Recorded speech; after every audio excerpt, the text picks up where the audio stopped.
I had just walked through the door from a week-long trip to my property when my little granddaughter tugged on my robe. Her eyes were glassy and her hands were trembling. Dad, she whispered, looking up, can I stop taking the blue candy Mom gives? It makes me sleep and my blood ran cold. I told her to bring me the bottle. The label said children's vitamin. But when I took it for analysis that same night, the doctor paled. Luther, he said, his voice shake. Who is taking this? This is not a vitamin. This is a heavy antipsychotic violent patient in asylum. Before I continue this story of how I had to destroy my own family to save it, let me know where you are watching from in the comment below. Hit like and subscribe if you believe that nobody hurt child on your watch. My name is Luther Vance. I am 20 years. I built half the skyline in Chicago with my own two hands. Started nothing but a shovel and a bad. I know how to spot a crack in a foundation before collapse, but I never saw the crack in my home until that I had been away for 7 days checking on a timber estate I own up north place nobody in my family about because I learned a long time ago that money changes people. When I walked to the hallway of main silence heavy, it was not the peaceful silence of a happy home, it was the heavy suffocating silent hospital ward. I set my back down and that is when I saw her, Maya, my 7-year-old granddaughter, the light of life. She was standing by the stairs holding a ragged teddy bear I had bought her when she was born. She looked thin, too thin. Her skin visually glowed with looked grey and ash-like. She did not run to hug me like she did. She walked slowly like an old woman. That tug on my robe was the most terrifying. Her whisper about the candy and the monster sent her down my spine. That had nothing to do with the winter wind out. Where is your mother? I asked. Maya pointed upstairs. She's streaming, said. She's talking to the phone people about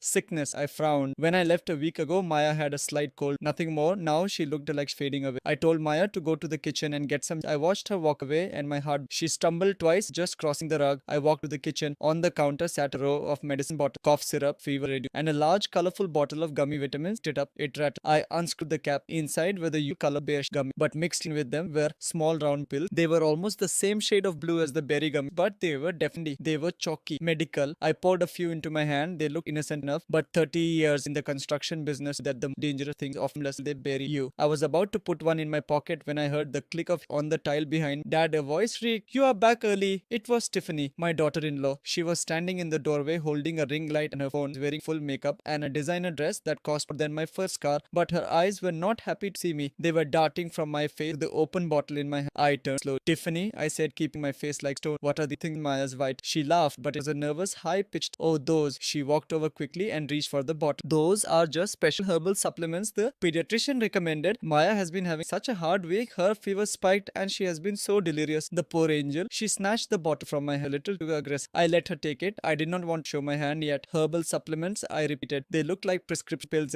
Tiffany rolled her eyes. "You know how holistic medicine is, Dad. It is all very advanced. I am just trying to help." She has been having night terror. She keeps waking up screaming. It is exhausting for me. She sighed dramatically, adjusting her hair in the reflection of the microwave. "I have been up all night with her. My fans on the live so worried. They even donated $500 a day for her care." I really looked at. There were no dark circles under her eyes. She smelled of expensive wine. She did not look like a mother who had been up all night nursing child. She looked like a woman who was enjoying the attention of a tragedy a little too much. "Where is Damon?" I asked about. "He's on the rig." She waving her. "He has no terrible. He cannot." But I told him I have everything. "I bet you." I pretended to be the tired. I rubbed my eye. "Well, I am exhausted. That drive from the airport was long. I think I will go to my room." Tiffany relaxed, shoulder drop. "Good idea, Dad. To rest. I will give Maya her medicine. Do not worry about." I nodded and walked to the stairs, but I did not go. I waited in the shadows of the hallway. I watched as Tiffany poured a glass for. She shook two of the blue pills out of the bottle. She did not take any of the gummy bears, just the blue pills. She crushed them into a spoon of apple. I watched her feed it to Maya. "Eat it all," said her voice dripping with fake sugar. "Mommy needs you to rest so you can look better for the video tomorrow." Maya ate it obedient, but I saw a tear roll down her. As soon as Tiffany turned her back spoon, I moved. I knew Tiffany kept the medicine cabinet key in a magnetic box top of the fridge. I had seen her put it there months ago. I waited until she went to the living room. Her life. I could hear her talk phone. "Guys, thanks so much." Asked Maya now. "It is so hard being a caregiver, support going." I slipped into the kitchen. My old joints protected, but I moved with the silence. I climbed on the step. I found the key. I unlocked the high cabinet where she put the bottle. I did not take the whole bottle. That would raise an alarm. I poured about 10 of the pill to a napkin and shoved them in the pocket, locked cabinet the key back. I went upstairs to my room, but I did not. I sat in my leather armchair and stared. They were small, unmarked, deadly looking things. My gut, I had built this house.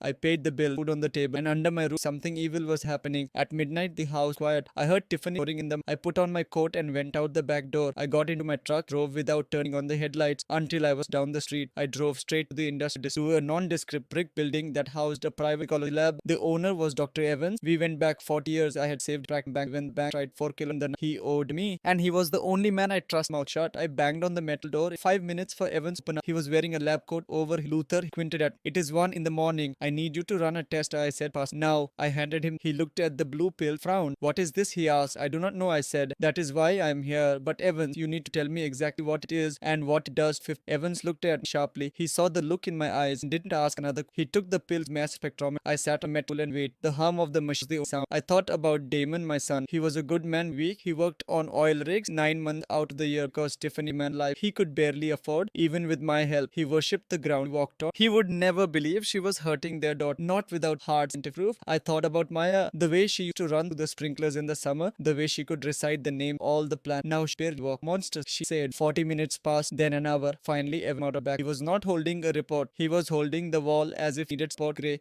said, what is it, Evans? Is it drugs? Is she drugging her sleep? Evans shook his. It is worse than that, Thur. This was a pain, but it is a concentrated compound. It is an antipsychotic for treatment. I stared at schizophrenia. Maya, 7. Exactly, Evans said, his voice rising. This drug has severe side effects. Sedation is just the beginning. It causes tremors, causes muscle rigidity, it causes in healthy brains. But Luther, the most dangerous part, what it does to the white dips them, it compromises the immune system. He walked closer to me. If a child takes this regularly, they will get sick, very sick. They will catch every cold, they will look like they are dying. Their organs start shut down. My hands clenched, fist so tight, my nails cracked. Is it lethal? I asked. Evans nodded grimly. In these doses, it is a slow kill. It makes the victim look like they have chronic disease. It's a mystery illness that doctors cannot diagnose because they are looking for a virus, not a poisoning. Who is taking this?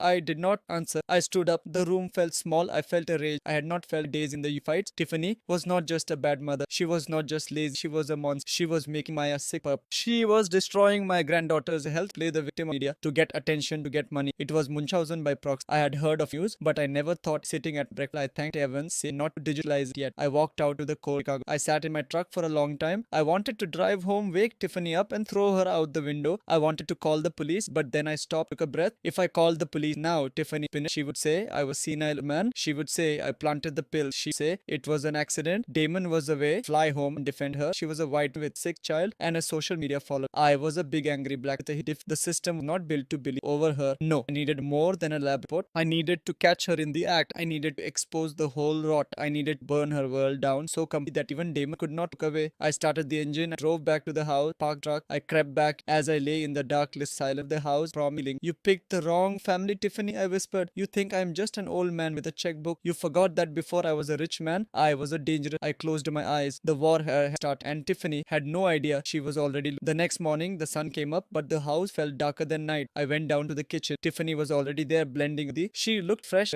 Good morning, Dad. Teacher, did you sleep well? I looked at her. I looked at the blender. Like a baby, I lied. Maya came to the kitchen dragging. Her hands were shaking as she reached for a cup of water. Mom, she whined. My tummy hurts. Tiffany sighed, eyes for turning a sympathetic Maya. I know, baby. It is the sickness. Come here. Let mommy give special medicine. She reached for the blue bottle. I gripped my coffee mug. I wanted mash across the room, but I did not. I took a sip. That looks like strong stuff, I said. Maybe we get a second. I have a friend at the hospital. Tiffany froze. Her hand hovered over the bottle. She turned to me and her mask slipped for just a second. Her eyes were hard, cold. We love Dr. Peters, said sharp. He knows Maya's history. Changing doctors now would be traumatic. Besides, Damon agrees me. She invoked my son's name like a shield. Is that so? I said. Well, you know best. Stood up. I walked over to Maya for her. Her skin was burning. I have some errands to run. I walked out the door. I did not go to run errands. I went to pie shop on the south side. I bought 4 long devices. When I got back, Tiffany was out. I spent 2 hours installing. One in the kitchen, one in the living, one in my stuffed bear, and one in Tiff's bedroom. I sat in my study, turned the screen flickered to life. I saw Tiffany walk to the room. She was on the phone, Chad, baby. She was saying, no, the old man's back is a pain, but do not worry. He is old. He does not send. I will get the money. Him just patient. She laughed. It was a cruel sound. I leaned back here. Chad. So there was a man too. Good, I thought. The more sins you have, the easier it'll be to bury you. I watched as she hung up and walked over to Maya, who was sleeping on the couch. Tiffany poked her awake. Wake up, she hissed. We have to do a video. Try to look sad. My jaw tightened. Enjoy your video, Tiffany, I said to screen, because it is going to be part of the document of down. This was just the beginning. I had the pills, now I had the cameras, but I needed to isolate her. I needed to cut off her money, and I needed to get Damon home without why. I reached for my phone and dialed my bank manager. Block the supplementary cards, I said. All of them. Tell her it is a system error. I hung up. Let the game begin. Over the next 3 days, I watched my house turn theater of horrors where the audience was the internet and the victim was my flesh blood. I stayed quiet. I stayed in the shadows. I watched as Maya deteriorated right before my eyes. It was a slow and painful decline that tore at my heart every passing hour. At breakfast, so badly she could not hold spoon. The milk splashed to the table, and she looked at me with terror in her eyes, waiting colded. She wet the bed every night. I saw her trying to hide the sheets in the laundry, her little face burning with with shame. Tiffany did not help her, she exploited. I sat in the living room pretending to read a newspaper while Tiffany typed phone. I opened my own fake account which I made years ago to keep an eye on my and looked up page. There a photo of the wet sheets, photo of Maya trembling, the caption read, "Pray for girl. The doctors say it is a rare genetic condition. Father, the Vance family are cursed, but I will never give up." I gripped the paper until it tore. The Vance family, my genes. She was blaming my, and she was painting a picture where she's the mart fight line. I had worked still and come 40 years strong, father strong, their genetic, there only poison. I knew I had to move fast. The lab report was locked in my safe, but a piece of paper would not stop a mother from destroying her child if she's determined. I needed eyes everywhere. I needed to see what happened when the door. I went to my workshop in the basement. I dug out my old belt. I felt heavy and familiar around waist. I took the pin I bought. These were not the cheap nanny cam you buy at the mall. These were military grade, high definition, long battery life, the kind we used on high security sites to catch corporate sabotage. I started with Maya's room. I waited until Tiffany took her to a supposed therapy appointment, which I suspected was just a cover of something else. I went to my granddaughter, smelled of lavender. On her bed sat Mr. Cuddles, the worn out teddy bear. It was the only slept with. I performed on the bear. I carefully undid the stitching in the left eye. I inserted the camera, replacing the plastic. I ran the thin wire down into the stuffing and hid the backpack in the belly. I sewed it back up with the precision of now Mr. Cuddles could see everything, and I moved to the master bedroom, Tiffany and Damon's room. I hated going in there. The air was thick with her perfume and the smell of lice. I dragged a ladder, removed the smoke detector cover on the ceiling. I wired a camera direct to the power so it would never run out. It gave me a perfect bird's eye of the entire room, including the bed and the safe in the closet. I finished just as garage opened. They were back. That evening, the tension in the house thick enough. We sat down for dinner, but nobody. Maya was slumped in her chair, her eyes half. Tiffany was pacing the kitchen, holding her phone, checking. Damon is calling, she announced, her voice tight. Everyone smiled. We do not want him to worry more than he has. She propped the iPad up on the table. The screen lit up, and there was son. He looked exhausted. He was wearing his orange coverall, face and dirt from the oil rig. The connection was grainy, but I see the lines of stress etched for him. Hey guys, he said, trying to sound cheerful. How is my princess? Tiffany immediately burst tears. It was a performance worthy of an. She threw herself to the chair next to Maya and wrapped arms around girl.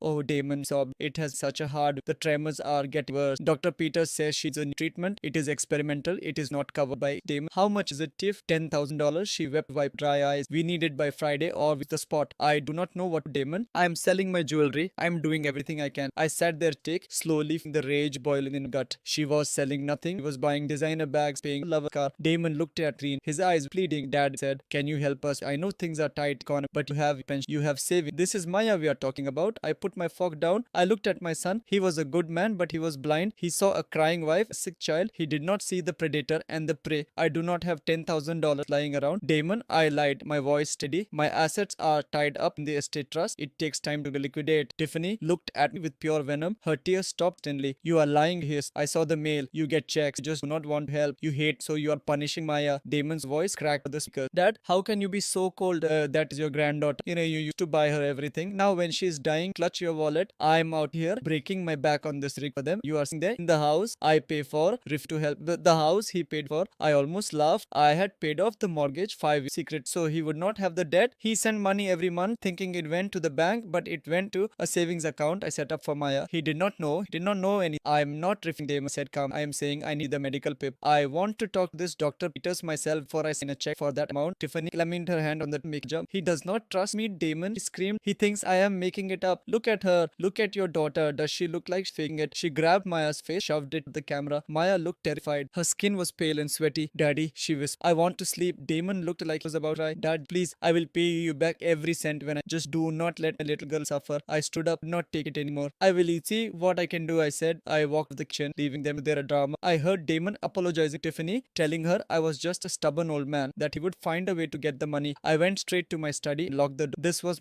the one room Tiffany is not allowed to enter. I sat down in my computer, pulled up from the new cameras. I had 4 screens: the kitchen, the living room, Tiffany's bedroom, and Maya's. I watched as Tiffany ended the call with Damon. As soon as the screen went black, her demeanor, the tears vanished, the slumped shoulders straightened. She looked at Maya with disgust. You were terrible, she snapped. You barely spoke. How is your father send money? Not acting enough. Maya started crying. I am sick, mommy. I feel dizzy. Tiffany rolled her eyes. Go to your room and take the cuddles. I do not want to see you until morning. Maya slid off the chair, dragging the teddy bear. I watched on the screen as she walked slowly up the stairs and in the room. I switched to the camera in the bear. I could see the ceiling of her room as she carried it. Then she climbed into bed, hugged the bear tight. The camera was now pointed directly at her face. Heartbreak. She was shivering, pupils were dilated. Then the door opened. Tiffany walked in. She was holding the blue bottle. Time for your medicine, she said. No, mommy, please. Please, Maya begged. The cover is up. I do not want the blue candy. It makes the shadows move. Shut up, Tiffany hissed. She grabbed Maya's jaw and squeezed it. I watched in high definition horror as she forced two pills in the child's mouth and held her nose and swallowed. There she said, wiping her hand on her dress. Now go to sleep. Mommy has worked. Tiffany left the room, but she did not go to bed. I switched the feed to the master bedroom. She set up her ring light. She checked her hair in the mirror. She pulled her shirt down slightly, which then she hit record. Face form tragic, brave. Hi guys, she whispered into the phone, her voice trembling. I just wanted to give you an update. It has been a brutal night. Maya is crashed. Grandfather won't help us. He is so cool. We are all alone in this. Pause to wipe. If you can spare anything, please click the link in my bio. We need to get her. I am a mama bear and I will fight for my cub, but I am running out of I watched the comments roll in on the side. People were sending hard prayers and money. I saw the donation counter up $50, 100, 500. She was selling her daughter suffering. She was poisoning her own child, fund her lifestyle and creating a narrative where I was the villain, the saint. I leaned back in my chair. The darkness of the room wrapped around. You want a villain, Tiffany? I whispered to the screen. You got one, but you are looking in the wrong direction. I picked up my phone and called the only person who could navigate the legal hell I was about to enter. Thaddeus Ray. He was an ex-detective who got kicked off the force for being rough with bad guys. Now he worked for people who needed problems solved quiet. Ray, I said when he answered. Luther, he rumbled. It has been a while. I have a job for you, I said. It involves a cheating wife, poison child, and a lot of money. I need you to dig into Tiff's past. I want to know, Chad. I want to know where she goes. I want to know what she spends every dime on. And Ray, I want it fast. Consider it done, Ray said. I hung up. On the screen, Tiffany was blowing kisses, thanking them, saving her baby. I watched Maya in the other way, tossing and turning, fighting the chem blood. Sleep tight, little one, I thought. Grandpa is on the watch now, and tomorrow I am going to start burning their world down. The next morning started with the smell of expensive perfume masking the scent of betrayal. I sat at the kitchen island, drinking black coffee and watching Tiffany get ready. She was not wearing the sweatpants of a grieving, exhausted mother. She was wearing a tight red dress that hugged curves my son paid for and heels that clicked aggressively against the hard floor. She was applying lipstick with the precision of an sniper check. Where are you going? I asked, voice gravel from lack of sleep. Therapy, she said without looking at. She smacked her lips together, checking the color impact mirror. Dr. Aris says I need to process my trauma. Watching Maya suffer is destroying. Dad, you have no idea what it's like, so helpless. I looked at her reflection. She did not look helpless. She looked like a predator preparing for a hunt. Dr. Aris, I repeated. Is he new? He is a specialist, she said, snapping the comp shut. He deals with caregiver burnout. It is very expensive, but Damon did. He wants me to be strong for Maya. She grabbed her designer purse, the one that cost $1,000, headed for the door. Do not wait up. After the session, I am going to meditate in the park. I need to ground myself. As soon as the hit shot, I was moving. I grabbed my keys and went out the back way to the detached garage where I kept the truck. It was a rusted Ford F58. Tiffany hated it. She said it lowered the property value of the neighbor, but she never noticed her. It was just invisible junk, perfect for tailing someone who only looked at shiny things. I waited until white must turn the corner, then I pulled out. I kept two cars. I had learned how to tail it back when I bust and crooked inspectors. You never look directly at the target. You look to the windshield of the car. She did not drive to the medical district. She did not drive to any off park. She got on the expressway and headed downtown toward the Gold, the part of Chicago where the rent for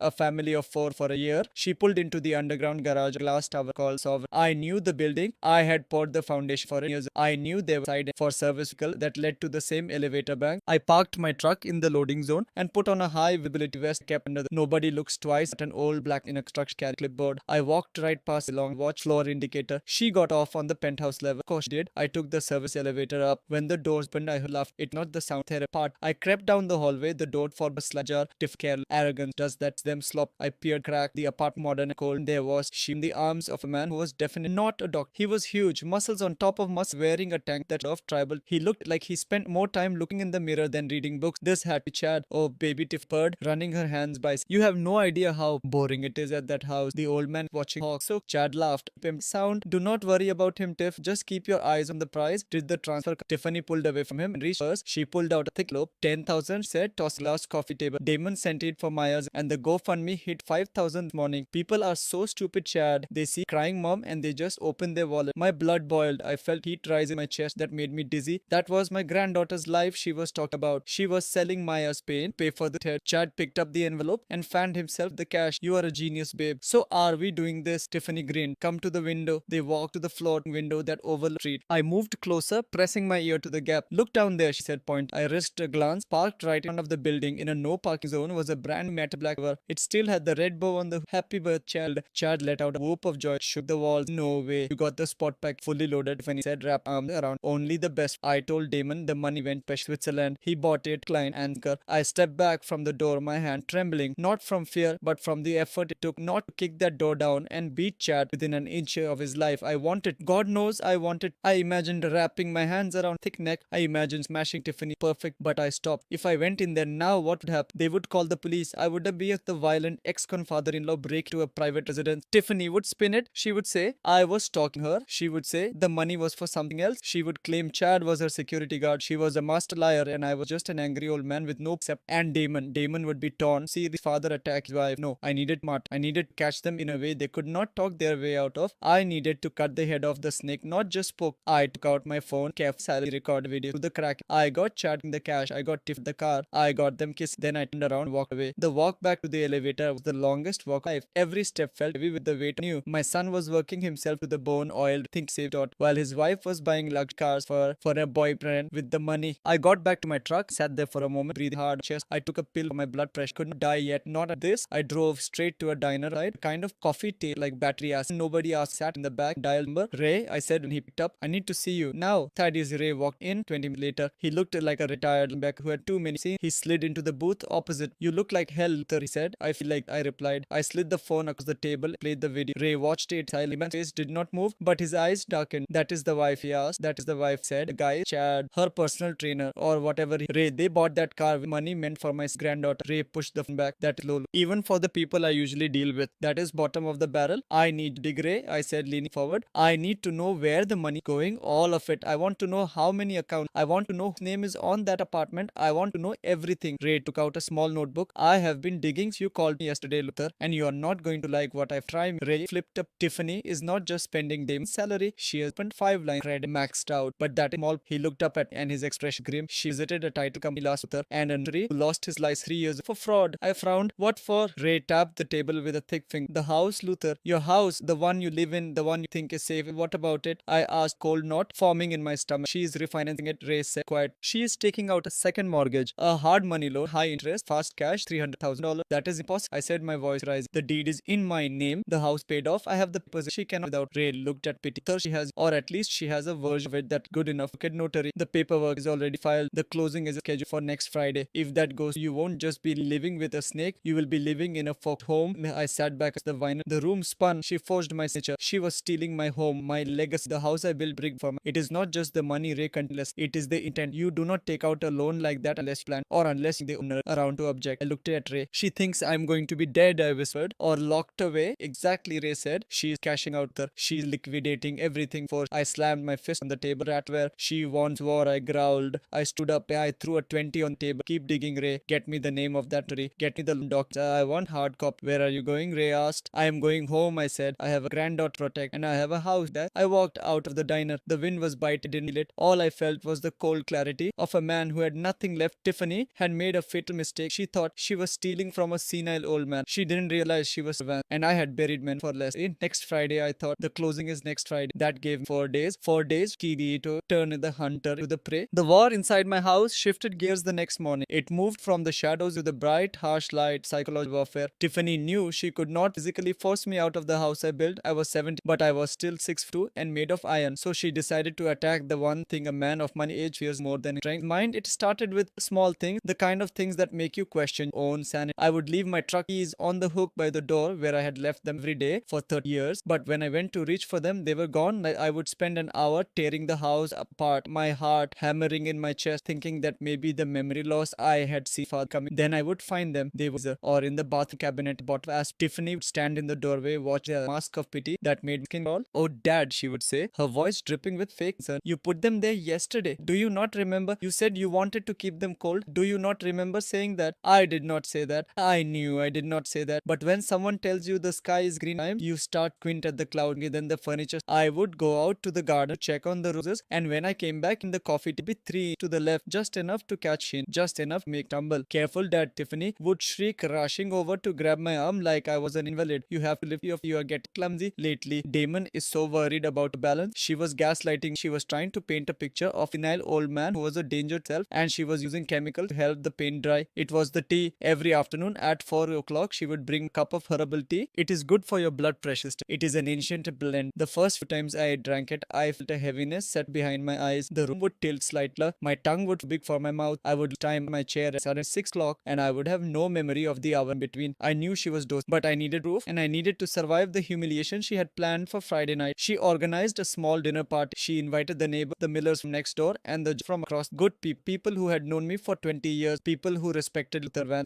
Tiffany came to my room at 5. Dad said, knocking loudly, "The guests are here. Come down and say hey." So for once, I was sitting on the edge of my bed, felt groggy. The tea she had given me an hour ago was fighting with my will to stay awake. I had dressed in my best slacks, crisp button down. I wanted to look sharp. I wanted to show the neighbors if Freddie were lies. I stood up. The floor swayed. I gritted my teeth and forced legs. I walked to the door. I walked down the stairs, laughing the glasses. I walked to the room. "Good evening, everyone," I said, trying my voice steady. The room went silent. The laughter died in their throats. Mrs. Miller put her hand over her mouth. Mr. Johnson looked away. I frowned. What was wrong? Then I looked down. I was not wearing my slacks. I was wearing my flannel pajama bottoms, the ones with the faded plaid pattern, and my dress shirt buttoned wrong. I had missed a button, so my undershirt. I stared at my legs, and I remembered putting on the slacks. I remembered the feel of the belt. I remembered zipping the zipper. Tiffany gasped. It was a loud, theatrical sound. She rushed over to her face, a portrait of mortified concern. "Oh, Dad," she cried loud enough for. "Oh no, you forgot your pants again. Just came down in pajamas." She turned her eyes wide. "I am so sorry. He gets in the evenings. It is the sundown." The doctor warned us about this. The neighbors nodded sympathy. Poor Luther muttered. "It happened fast at that age." My blood boiled. I felt the heat rise up my neck. I looked at gripping my arm, her nails digging my skin. There was a triumph in her eyes that only I could see. She had come into my room while I was passed out from her rug. She had clothes. She had stripped grown man of dignity. Move a point, pulled my arm away from her. I stood up straight. I fought the drug in my system with every ounce of rage I had. "I did not forget anything, Tiffany," I rumbled, my voice low and dangerous. I put on my grey slacks, the ones with the sharp crease. "I know exactly what I put on." Tiffany sighed, shaking her head. "Okay, Dad, of course you did. Come on, let us get you back upstairs before you have an accident." She was treating a toddler. She was invalidating my reality in front of peers. I looked at the neighbors. "I am fine," I said. "I am just tired." I turned and walked out of the room. I did not run. I did not stumble. I walked with the dignity who had tripped ropes but not power. As I climbed the stairs, I heard Tiffany Miller. "It is getting worse," said. "Yesterday he tried to pee in the potted plant. I do not know how much longer I am scared going to hurt Amaya." I reached my room and locked. I leaned it against, breathing hard. My hands were shaking, not from age but from the desire to tangle her. She had won this round. She had successfully planted the seed of my insanity in the kitty. Now she just needed to water it. The next morning she brought the tea again. "Here, Dad," said, smiling. "Drink this. It will help you clear your head after last." Seemed so disoriented. I took the cup. It smelled of peppermint, something metallic. "Thank you, Tiffany." I said, "I will drink it while I read." She hovered for a moment watching. I brought the cup to my lip. I pretended to sip. Good," I said. She smiled and left the room. As soon as she was gone, I got up. I walked over to the large pot in the corner of the study. It was a healthy tree, 6 feet tall with glossy green leaves. I had watered it for 10 years. "I'm sorry, old friend tree." I poured the entire cup oil. Then I sat back down. I waited to see what would happen to the tree, and I waited to hear what Tiffany would do next. 2 days later, the ficus tree was dead. The leaves had turned a sickly yellow and fallen off in clumps. The branches were brittle. The soil smelled sour. I stared at that was what she was putting in her body. That was what was making dizzy. That was what stealing. It was not dementia. It was poison, killing slowly, just like she was killing Maya. But with me, she added the psychological torture. She wanted me to believe I was in my mind, so I would sign the papers willingly. I took photos of the dead tree. I took a sample of the soil and put it in a Ziploc bag to give to Evans. That evening, I was prowling the hallway upstairs. The house quiet. Maya was asleep or sedate in her room. I heard a voice coming from the guest bedroom down the hall. It was Tiffany. She used that as her off. The door was cracked open. I moved closer. I held. She was on the. Her voice was different. It was not the sweet voice of the caring mother or the concerned daughter-in-law. It was cold, hard, businesslike. "Yes, I know the requirements," she was saying. "I have the incident. The neighbors saw him in pajamas. He was aggressive. He was She paused. "Listen. Yes, I have a doctor lined up. Dr. Aris will assign anything for the right price. I already paid him the retainer." My heart hammered against my doctor therapist, the man who was supposedly helping her trauma. He was part of it. "Listen to me," she hissed to the phone. "The old man is about crack. He is scared. He thinks he's losing it. I need those papers ready by Monday. As soon as I get the competency hearing schedule, I am driving to the facility itself." She laughed, a low, dark sound. "No, not the one in the that is expensive. I found one upstate. It is a state funded. It is a dump, but who cares? He won't know the difference once he is locked up and medicated out of the good." I pressed my ear closer to the wood. "And the house?" she asked. "Good. Have the buyers ready. I want to close the sale the same week he gets committed. I want the cash in the Cayman account before Damon even gets off that rig." I stepped back. The floorboard creaked. Tiffany stopped talking. I froze. "Hello," she called out. "Is someone there?" I did not answer. I moved silently back toward my room. I heard her footstep approaching the door. I slipped to my room, closed the door. Just as she poked her head to the hallway, I threw myself into the armchair, picked up a book, my heart racing like a trapped bird. The door handle turned. Tiffany pushed the door open. She looked at me. Her eyes were narrow. "Dad," said, "were you in the hallway?" I looked up over my reading glass. I let my hand tremble slightly. What I asked, my voice sounding, "No, I have been here reading." "What time is it? Did I miss dinner?" She stared at me for a long sec, searching for a crack. Then she smirked. You ate dinner 2 hours ago, Dad. She lied. You really are losing the door. I waited and then I let the book drop. She was going to come. She was going to throw me, state, run hell, sell my home, and she was going to do it by Monday. Monday. That was 3 days away. I looked at the dead ficus tree in the corner. Its skeletal branches seemed to point at me in warning. I had the evidence of the drugs. I had the evidence of the affair. But now I had the timeline. I could not wait for the perfect moment anymore. I had to strike. But first I had to save the most important house. I had to save Maya. If I went down, I was going down swinging. But I wasn't going to let that little girl's house horror 1 second longer. Than I stood up. The grogginess gone, replaced by a cold, hard resolve. You want to talk about insanity? Funny, I thought. You are about to see what a crazy old man can really do. It was 2 in the morning and the silence in the house was heavy enough crush. I was sitting in my study, staring at the monitor, my eyes burning, but sleep was a luxury I could not afford. Not Tiffany had left 3 hours ago, dressed in a skirt that was little more than a belt and top that sparkled under the hallway light. She told me she was going to a late yoga retreat to center her chakra. I watched the GPS tracker I had Ray installed on her car. She was centered alright, centered right in the middle of the Velvet Lounge, a high-end club downtown where the cocktails cost $20 and the morals were free. But I was not watching her dot on the map. I was watching the feed from Mr. Cuddles. Maya was moving. It was not the tossing and turning of a restless sleeper. It was the thrashing of a child in distress. Through the grainy night vision, I could see her small chest heaving. She was clawing at her throat. I did not think. I moved. I ran up the stairs, my bad knee protesting with every step, but I ignored the pain. I pushed open her door and the heat hit me like a physical blow. The room was stifled. The radiator was cranked up to the... Tiffany must have done it before she left. Sweat out the claim Maya. I rushed to the bed. Maya was burning up. Her skin was dry and paper like old parch. Her hair was plastered for her. She was mumbling in a word that made no sense. Terrified little purse about Sha. Maya, baby, I whispered. Grandpa is here. She did not wake up. Her eyes fluttered open, but they were seeing. They were glazed over, swimming in the fever and drugs. Hot, she moaned. So hot. I cursed Tiffany to the deepest pit of hell. She had drugged the child and then turned the room into an oven. It was dangerous. It could cause seizures. I turned off the radiator and threw open the window to let the crisp Chicago flow in. Then I went to the bath. I did not look for Tylenol or whatever poison he had in the cabinet. I went back to the way my mother healed us when we were poor for doctor and proud chat. I got a basin of water. I went to the kitchen and grabbed the bottle of apple I kept in the back. Tiffany hated the smell. It was the best fever breaker. I went back to the room, stripped Maya down. I soaked a pair of socks in the vinegar. Then I wrung out a washcloth placed for her. She flinched at the cold, but then she sighed a long rat sigh. I sat in the rocking chair next to her bed, the same chair I had rocked Damon 30 years ago. I dipped the cloth again and again, wiped her arm. I hummed a low gospel song, grandmother. It was not about tonight, it was about survival. Stay with me, Maya, but you have to fight the girl. The blood inside you is Van's blood. It is iron and concrete, it does not break. I spent the next 2 hours fighting the fever. I watched the rise and fall of chest, praying to a god I had broken near. Slowly, the heat began to break, her breathing deep. Her skin felt a little. She stopped thrashing. She opened her eyes. This time, she saw me. Grandpa, she croaked, her voice tiny and rough. I am here, baby. I am right here. Did the monsters go away? She asked. I took her small hand in mine. It was so fragile, I was afraid I am chasing them away. Maya, I promise. I am going to chase every single monster out of this house, and I am never going to let them come back. Grandpa, mommy says I have blood. My heart shat thousand. You are not broken. I said, you are perfect. You are the strongest thing this house. Blood is. Do not ever let her tell friend. She closed her eyes. Drift. The vinegar smell was sharp in the air, but it smelled tree. Then I heard it. The garage rumbling open. The heavy thud of the door connect kitchen. The monster was home. I stood up. I want to go down there and front. I wanted to show her the feverish child she had abandoned. But I remembered the plan. I remembered Ray's warning. I needed more than negligence. I needed malice. I moved to the corner of the room, the deep shadow behind the tall wall. I pulled out my phone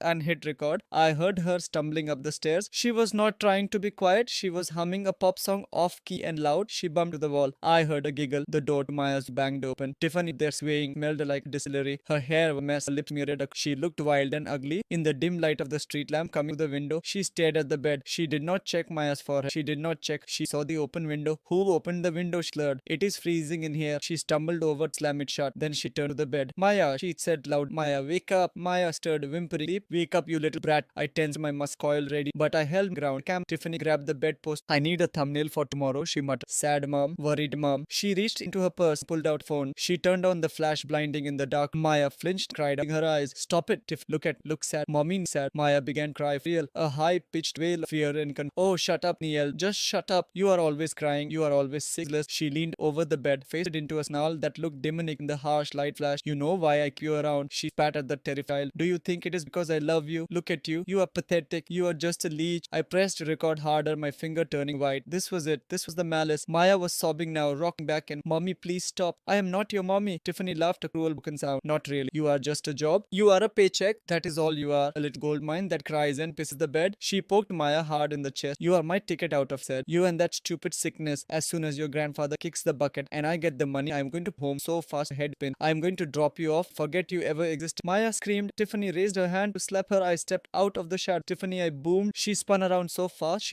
she dropped her phone. She stared at me, her eyes wide, shock, fear. Dad, she stammered. How long have you been there? Long enough, I said, a voice cold as grave. She from me to the phone in my hand. Her drunk brain tried to process the situation. She tried to put the mask back on, but too late. It was shattered on the floor. I was just checking, lied, slurring. She was having an I wake her up. I walked toward her. She took a step back, hitting the wall. I heard you, Tiffany, I said. I heard her eyes. A flash of defiance cut the alcohol. You heard nothing, old man. She spat. You are deaf and senile. Who is going to believe you? I am the mother. I held up the phone. The little red light was. The world is going to believe this, I said. Tiffany lunged. She was fast for a drunk. She tried to grab the phone. Her aiming for give it to me. You old boss. I caught her wrist. I did not squeeze hard to break it, but hard enough to let her know I could get out of my struggle pan. Her breath smelled of vodka and hate. Think you are so smart? Yes. Think you can save her? You cannot save her. Damaged goods just like father. She yanked her arm free. She smoothed her dress, trying to regain some shred of dignity. You want the truth? She sneered. You want to know why I hate her so much? Because she is not even worth the F. Just a tool to get your money. And you know the funny part there? She leaned in closer, her face inches from mine. She isn't even Damon's kid. The world stopped. The air left the room. I stared at her. What did you say? I whispered. She smiled a wicked triumph. She is a bastard. Just a little mistake I made with a guy in a bar 7 years ago. Damon is so stupid he never even asked for a test, accepted it because he's desperate to be a daddy. She laughed again. So go ahead, Luther. Show him the video. Tell him I'm a bad mom. But then you will have to tell him that his little princess is not even a van. You will break his heart. You will destroy him. She poked in the chest. You won't do it. You are proud. You won't let him know he has been raising another man's trash. She turned and walked out of the room, leaving me standing there frozen in the center of the rug. The door slammed shut. I looked at Maya. She had curled to a ball cover, sobbing quiet. I looked at her eyes. I had always seen Damien. I had always been my wife. But was it just because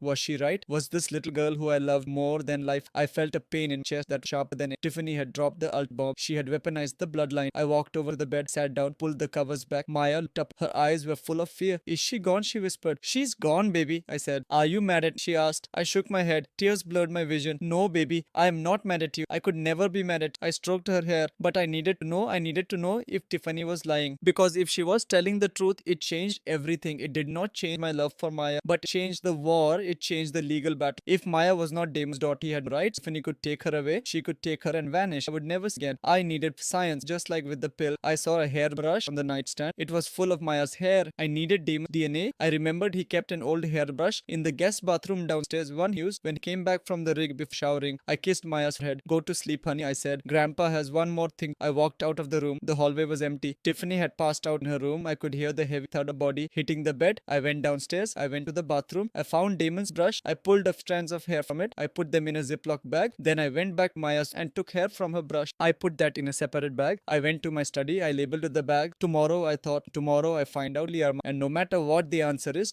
but if she is lying about this, I'm going to make sure to sell at the end. I sat there dark, holding the 2 bags of hair, feeling the weight that pressing down on. Bastard, she had said. We will see, Tiffany. We will see who the real bastard is. The sun had not yet reached the horizon when I pulled my truck out of the driveway. In the passenger sat 2 Ziploc bags. One contained strands of hair from my son Damon's old brush. The other contained hair from my granddaughter Maya. These were not biological. They were the Tiffany's poisonous words from the night before were still ringing in my ears. She isn't even Damon's kid. Just a mistake I made in a bar. Needed to know. If Maya was not advanced, the legal battle I was preparing would be 10 times harder. I drove to a private genetic test facility in the medical. I knew the director. I paid 3 times the standard rate for a job. 24 hours. I need to know if they are father and daughter. He looked at my face, saw the desperation etched my wrinkles, and nodded. He took the bags. I drove back home, feeling strange hollowness in my chest. I wanted Maya to be ours. I wanted that blood connect. But if she wasn't, I would fight for her. Blood makes you related, but loyal makes you family. And that little girl had nobody else. When I turned on, I slammed on the brakes. My driveway was blocked. There were vans parked on the lawn, not police vans, news vans, a local channel logo, very paint on the white truck. I parked my truck on the curb and walked up the driveway. The front lawn had been transformed. There were pink balloons tied to the mailbox. A large banner hung over the porch that read Hope for Maya, community fundraiser. I walked into the house and the noise hit. The living room was full of people, strangers. There were lights set up on tripod. A cameraman was adjusting a lens. A reporter with perfect hair was checking my. And there, in the center of it all, was Tiffany. She was wearing white, modest white dress that made her angelic. She had done her makeup pale and exhausted the brave suffering mother. But it was what was next to her that my fists clenched. Maya was in a chair. My granddaughter could walk. She was weak from the drugs, yes, but she did not need a wheelchair. It was a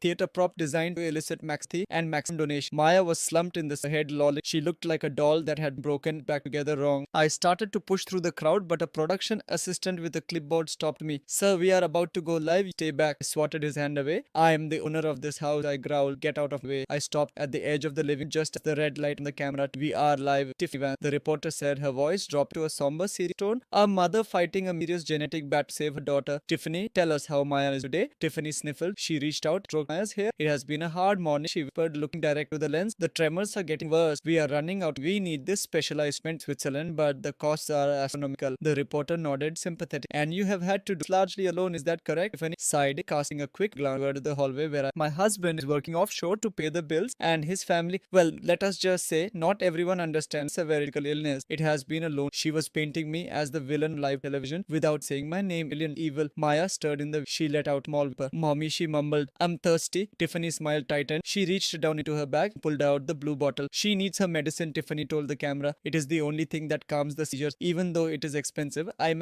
sure she never misses a dose. She shook 2 pills into her hand, then she shook 2 more. 4 pills. That was double the dose I had seen her give before. She was trying to sedate the child right there in camera, show the world how sick she was, to make her pass out live on air. My vision blurred, red rage. If Maya took 4 of those antipsychotics in her weakened state, she might never wake up. I did not think about plan. I did not think about the long game. I saw my granddaughter in danger. I stepped forward. I grabbed a silver tray of appetizers, inevitable. Oh, let me help that. I boomed, my voice feigning a season. I lunged forward, pretending to trip over the rug. I slammed the silver tray hard on a small table next to Tiffany, right where she sat a glass of water. The crash deafening. The water glass shattered. The tray hit Tiffany's arm. The blue pills in her hand flying, scattering across the hard floor like talkity. You clumsy old fool, Tiffany. The mask slipped. It was instantaneous. For 1 second, the angelic mother vanished, and the vicious, hateful woman I knew appeared. Her face twisted into a snarl of pure rage. She raised her hand as if forgetting the camera, forgetting the report, forgetting the narrative. Then she realized the red light on, realized the reporter was staring wide-eyed. I stood up straight, brushed crumbs off. I am sorry, voice loud. My hands aren't what to be. But you know, Tiffany, maybe it is a sign those took off for us. Maybe we should let the doctor check them before we have more. Tiff scrambled to cover her, dropped to her frantically, trying to pick up the blue pills in the rug. It is okay, Dad, she said, her voice shaking with suppressed fury. It was an accident. I'm just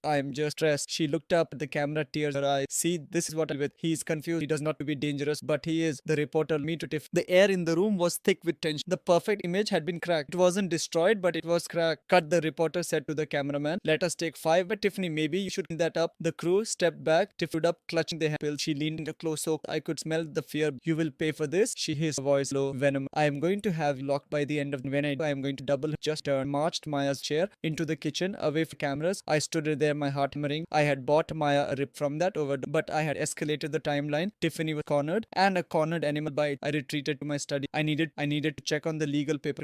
I sat down at my desk, opened my lap, my hands. I checked my email. There was a new message in my inbox. Sender Gen Lab. Subject rush. Result paternity analysis. Vans. I stared at the subject line. The room seemed. This was it. This was the moment that defined the rest. Was I fighting for blood, or was I fighting? If Tiffany had told the last night, if Maya was another child, then Damon had no legal claim. I had no legal claim. We were just bystanders in a tragedy. I clicked the email. The PDF opened. I scrolled past the technical jargon, past the genetic markers and the alleles. I looked for the bottom line. The conclusion. Probability of paternity 99.998%. The conclusion. Damon Vance is the biological father of Maya Vance. I let out a breath I didn't know I was holding. I slumped back in my chair, twisting my eyes. She lied. Tiffany had lied to my face. She had told me Maya was a bastard, just hurt, just to break my spirit, just to make me to hesitate. She was willing to brand her own child illegitimate, to erase her husband's legacy, just to win a psychological battle with an old man. It was pure evil. It was a level of malice I had never encountered, not even in the cut world. But then a cold realization washed over me. If Maya was Damon's daughter and Tiffany knew it, then she wasn't just poisoning a child a mistake. She was poisoning her own flesh blood, poison with her husband. Or was she? I looked at the report again. It confirmed Damon was the father. It said nothing about the mother. We hadn't tested. But why would she lie about the affair? Why say she was a bastard? To isolate Damon, to make sure that if I ever told him the truth about the poisoning, she could drop the not your daughter bomb and make him walk away. It was a fail-safe, clear up, kept pocket. But now I had the code. Maya was a Vance. She was my blood. She was my heir, and nobody was going to hurt her again. I printed the report. I put it in the folder with the toxicology result and the video of the affair. The evidence was mounting, but I needed one more. I needed to break Damon.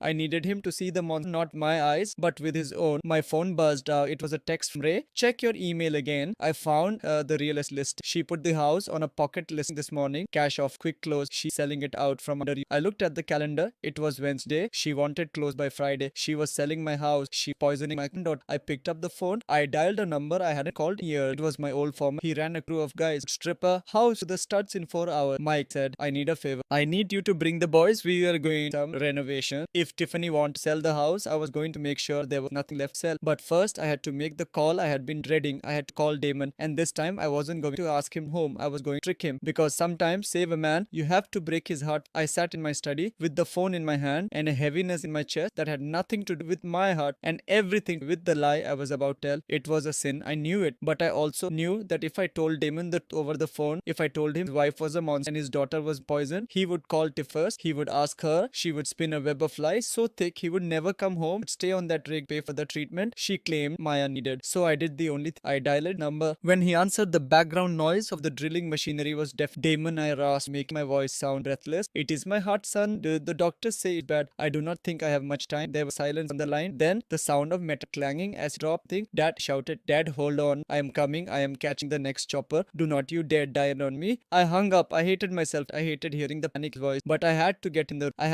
him within arm's reach. It took 14 hours to get 14 hours where Tiffany paced the house each tiger. She knew he was coming. I had accidentally left the hospital on the kitchen. She would think I really was sick. She spent the day scrubbing the house, hiding the pill, and coaching Maya. When the front door finally burst open, it was raining. Damon stood there soaked to the bone, his duffel bag sliding off shoulder. He looked older, his face lined grease and exhaust. His eyes were wild fear. Dad yelled, where is? But he didn't get. Tiffany did. She flew down the stairs in a white robe, her hair puffed messier to herself, sobbing so hard, her whole body. It was a masterclass. Oh baby, she wailed. Oh thank God you are home. It has been he has lost Damon. He has completely lost his mind. Damon held her gun. Who? Dad is. I thought he died. Tiffany pulled back, looking up at him with white terrified eyes. He is not dying, baby. He is dangerous. He called you because he is delusional. He has been attacking. He has been scaring Maya. He thinks there are conspiracies everywhere. He thinks I am trying to him. She rolled up her sleeve. There was a fresh bruise on her forearm. I watched from the top of the stairs, hidden in the shadows. I knew exactly where that was. She had slammed her arm against the door from an hour. I heard the thud. Look what he did to me when I tried to give him blood pressure. She lied. Her voice trembled. He grabbed me. He called me a witch. I have been so scared, Damon. I locked myself. I didn't want to tell you while you work because I know stress you are. Damon touched the jaw tight. The fear in his eyes, anger. He hit you. He asked his voice. He does not know what Tiffany said. Bury him. It has got so he needs help, Damon. We have put him for Maya. She played the Maya card. It was the ace up. Where is he? Damon growled. He is in his study cafe. Might have a weapon. He has been talking about guns all. Damon pushed past. He stomped up the stairs. Heavy words thudding against the wood. I retreated in my study, sat behind a desk. I did not turn on the light. I wanted him to see my clearly in glow of the computer monitor. The door flew open. It hit the wall with a crack. Damon stood there filling the frame. He was a big man built like in my prime, but right now he looked small. He looked like a man who was drowning and didn't know which way was up. Dad barked. I looked at. I did not stand up. I did not look sick. I sat straight, my hands folded on the desk. Hello, son, I calmly. Damon blinked. He was expecting a frail, dying old man or a raving lunatic. He found neither. But the seed Tiffany had planted was deep. What the hell is going on? Shouted Step. You call me saying you are dying. I fly halfway across the world and I come home to find my wife crying and bruised. Did you touch her? I did not touch her, Damon, I said. Do not lie to me, he yelled, slamming his hand on the desk. I saw the marks. I know you never liked her, Dad. I know you think she is not good enough for us, but I never thought you would get violent. She is the mother of your grandchild. She is a liar, Damon, I said. And she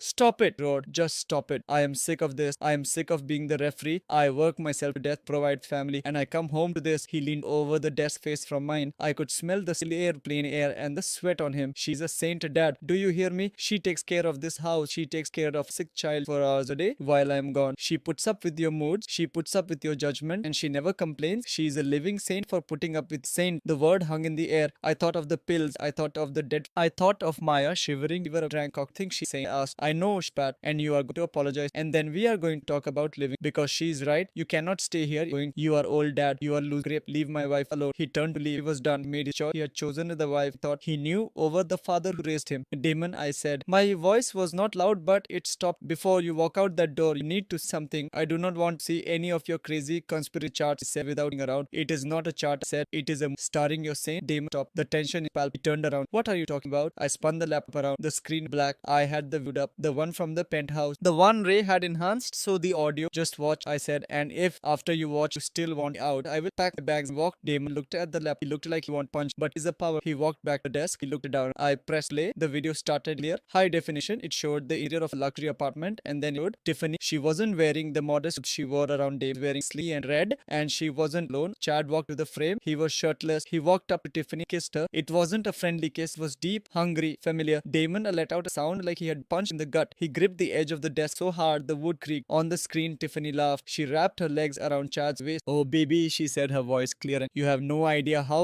boring it is playing. I miss this. I miss a real man." Damon's face went white, then it went red. He was shaking. On the video, Chad slapped her rear. "So when does the hubby get back?" Tiffany rolled her eyes. "Next week, but do not worry. He's so dumb. He thinks I am at therapy right now. He sends money every time I cry about Maya. He is just an ATM machine." Chad, that is all. I paused the video. The silence in the room was the silence of a life break. Damon's there. He was frozen. His mouth wasn't but came. He looked like a little boy who had just watched dog get by a car. He sends money, Damon whispered. "ATM machine." I stood up and walked around the desk. Put my hand on her. Flinched, but he didn't pull. "She bought him a Range Rover, Damon. With the money you sent for Maya Street. With the donation." Damon looked at me, his eyes full of tears of affiliation. "She said she was at therapy," choked out. "She said she was suffering." "She is suffering." "She is suffering from greed." Damon let roar. It was a primal sound. Grabbed the lap, raised it over his head. "Did it?" "No," I said, sharply catching his arm. "That is evidence." "That." Damon the lap hard trap. "Where is she?" He growled. "She is downstairs, waiting. Kick me out." Damon turned. He didn't walk. Charged. He stormed out of the study and down the hall. I followed him, my heart pounding, and I knew this was going to be ugly. Tiffany was waiting at the bottom of the stairs. She had refreshed her tears. She looked up, expecting a defeated old man and a supportive husband. "Did you tell him, baby?" she sobbed. "Is he going to leave?" Damon stopped at the top stairs. He looked down at her, the woman he had worshipped, the woman he had defended against his own father. "You," he shouted. His voice shook the walls. Tiffany's face changed. Saw the look in his eyes. It wasn't love, murder. "Damon," she stammered, stepping back. "What is wrong?" "You are a liar." He's starting down the stairs. "You are a cheating, lying thief. I saw him. I saw you and that musclehead." Tiffany froze. Her eyes darted me, standing behind Damon. She realized instantly what had happened. I had shown him the proof. She didn't try to deny it. She didn't try to apologize. Survival kicked in. She realized she had lost control of Damon. She realized her ATM machine was broken. She screamed. It wasn't a scream of fear. It was the neighbors. "Help!" she shrieked, throwing herself to the floor. "Help me. He is killing me." She clawed at her own face. She ripped her silk. She smashed a vase onto the floor and rolled in the glass. Damon stopped halfway down the stairs, stunned. "What are you doing?" Tiffany grabbed her phone from her pocket. She dialed 3 numbers. 911. She screamed, her voice hysterical. "I need help. My husband's father are attacked. They have guns. Please, they are kill me." She looked up at us. The tears were real now, but the smile behind them was pure eyes. "You want to play games, Luther?" she hissed, covering the mouthpiece. "Let us do the police believe." A crying mother or angry black standing over. Sirens wailed in the distance. They were close, too close. She had called them before Damon even came upstairs. She had set the trap. "Run," I told Damon. "Get out the back." But he couldn't move. He was staring at the woman he loved. Watched. With a single call, the front door burst. Blue lights flooded the hallway. Hands in the air. A voice shouted, "Police!" Tiffany pointed at me. "He has a gun." She lied. "Shoot him." I looked at the officers. Their hands were on their eyes were wide, and in that moment I knew that the truth didn't matter. The video didn't matter. We were in the middle of mare, and the monster was winning. The world turned to a blur of red and lights. The moments of door. I had spent 40 years building a rep. I was Luther Van's area. I was the poured the concrete for the priest boys worked out of. But in that hallway, amid shattered glass of the vase he had thrown and the screaming of a woman knew exactly how to play the victim, I was just another large black stand with crying white. The math was simple and the result: get on the ground. The first officer screamed, his hand all young, terrified, dangerous. I saw his eyes dart to Damon, then on. I was the threat. I was the monster. I raised. "I am the homeowner," I said. Voice. This woman lying. He has a gun. From the floor. She was clutching her face where fresh blood welling up patches she had inflicted on her. Just said, "Kill us all." He hit. Look what he did. That was all they needed. I was on the floor before I could finish. Next sent knee pressed to my back, grinding my spine against the hardwood. I had the cold steel of handcuffs bit to my wrist, ratchet tight enough to cut off. I heard Damon shout, trying to explain, trying to tell them about the video, about the affair, about the lies. "Stop!" Damon yelled. "You don't understand. She is lying. He didn't touch her." But they weren't listening to him. One officer was helping Tiffany up, treating her like a fragile post. She leaned into him, sobbing, pointing a shaking finger at me. "Get him out of jail. Please, just get him away."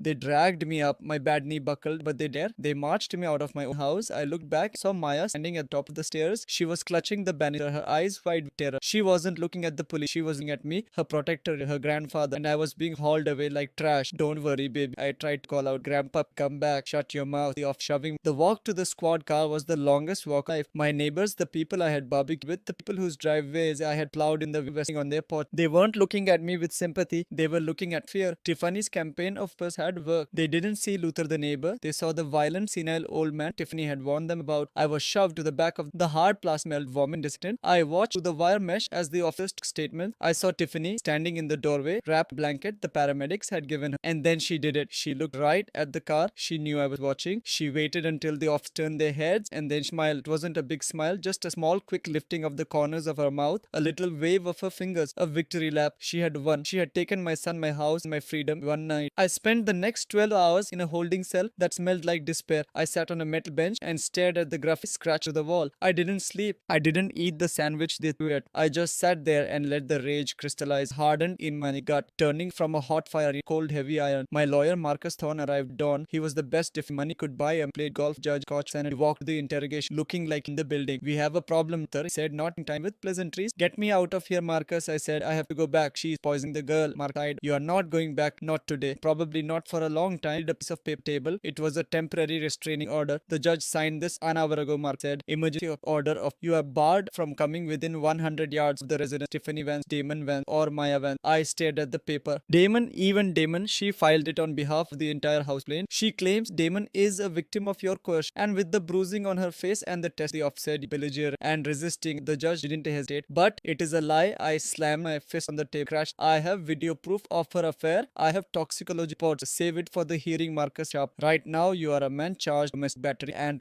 if you go near that house, go to prison, real prison, not wholesale. Do you understand? The system was a machine, and Tiffany had poured sand gears. Marcus got me released on bail by noon. I walked out of the station to the blinding sunlight, free man on paper, but a prisoner in reality. I had the clothes on my back, my wallet, phone with cracked screen. My truck was impounded. My house was a fortress I couldn't reach. I took a taxi to the Four Seasons. I didn't want a motel. I wanted a war room. I booked a suite on the 20th. When I closed the door, I walked to the window and looked out over the sea I had built. I saw the steel skeleton, the conquer of the highway. I had played by the rule life. I paid tax. I went to church. I raised my son to be a gentleman. I trusted the law. And what did it get? It got kicked out by a sob. It left my granddaughter at the mercy of a woman slowly killing. It left son blinded and poured myself a glass of water on the bar. My hand was shaking, not from fear, from realizing I had been fighting Tiffany like a gentleman. I had been collecting evidence, hiring lawyers, waiting for court dates. Thought truth was a shield. But Tiffany wasn't fighting a legal battle. She was fighting a war. She didn't care about. She cared about winning. She used my race, age, and my gender against me. She used the police as her security guards. If I continued to play by the rules, Maya would be dead before I ever got a court date. The law was slow. The law was blind. I finished the water and set the glass down. The shaking in my hand stopped. I looked at my reflection in the mirror. I saw an old man with grey hair and tired eyes. But beneath that, I saw the man who walked picket lines in the 80s when the mob tried to break our union. The man who stood toe to toe with corrupt foremen and didn't blink. I had buried that man along. I thought I didn't need him anymore. I thought money and responsibility were enough. I was wrong. Killer monsters have become monsters. You have to go into the dark they live. You have to use teeth and claws. I reached into my pocket, pulled out my phone. I scrolled up past the lawyers, past the doctor, past the account. I went deep into the contacts to numbers I hadn't dialed 20 years. Numbers that belonged to men who didn't have off a website, men who operated in the grey space between the law and the necessary. I stopped at a name, Bishop. He was a man who ran security for my sites back in the wild days. He wasn't a thug, he was a clean man who specialized in problems that the police couldn't or solve. He owed me a life debt from an incident involving collapsed train shovel. I pressed call. It rang twice through a voice rasp. It sounded like gravel crunching under tire. I saw you on the news. You look like you are having a bad week. You could say that, Bishop, I said. I need a favor. I continued, my voice devoid. I need a crew, not a construction. I need ghosts. I need guys who can walk through walls and leave no footprint. There was a pause on the other end. What is the job there? I looked out the window at the stretching out. Somewhere out there in my house, Tiff probably popped. She was probably counting him. She was probably feeding my granddaughter another poison. The job is a demolition, I said. But we are not knocking down a building. We are dismantling a life surveillance level. I need her bank. I need her card stop work. The power to go out. I need her to like the walls are in pause. And Bishop, I need Chad, the boyfriend. I want to have a conversation. A very private conversation. Bishop Chuck. A low dark Santher. Jungle law. I confirmed. I will have the boys ready. Verb said. Where do we meet? Room 24.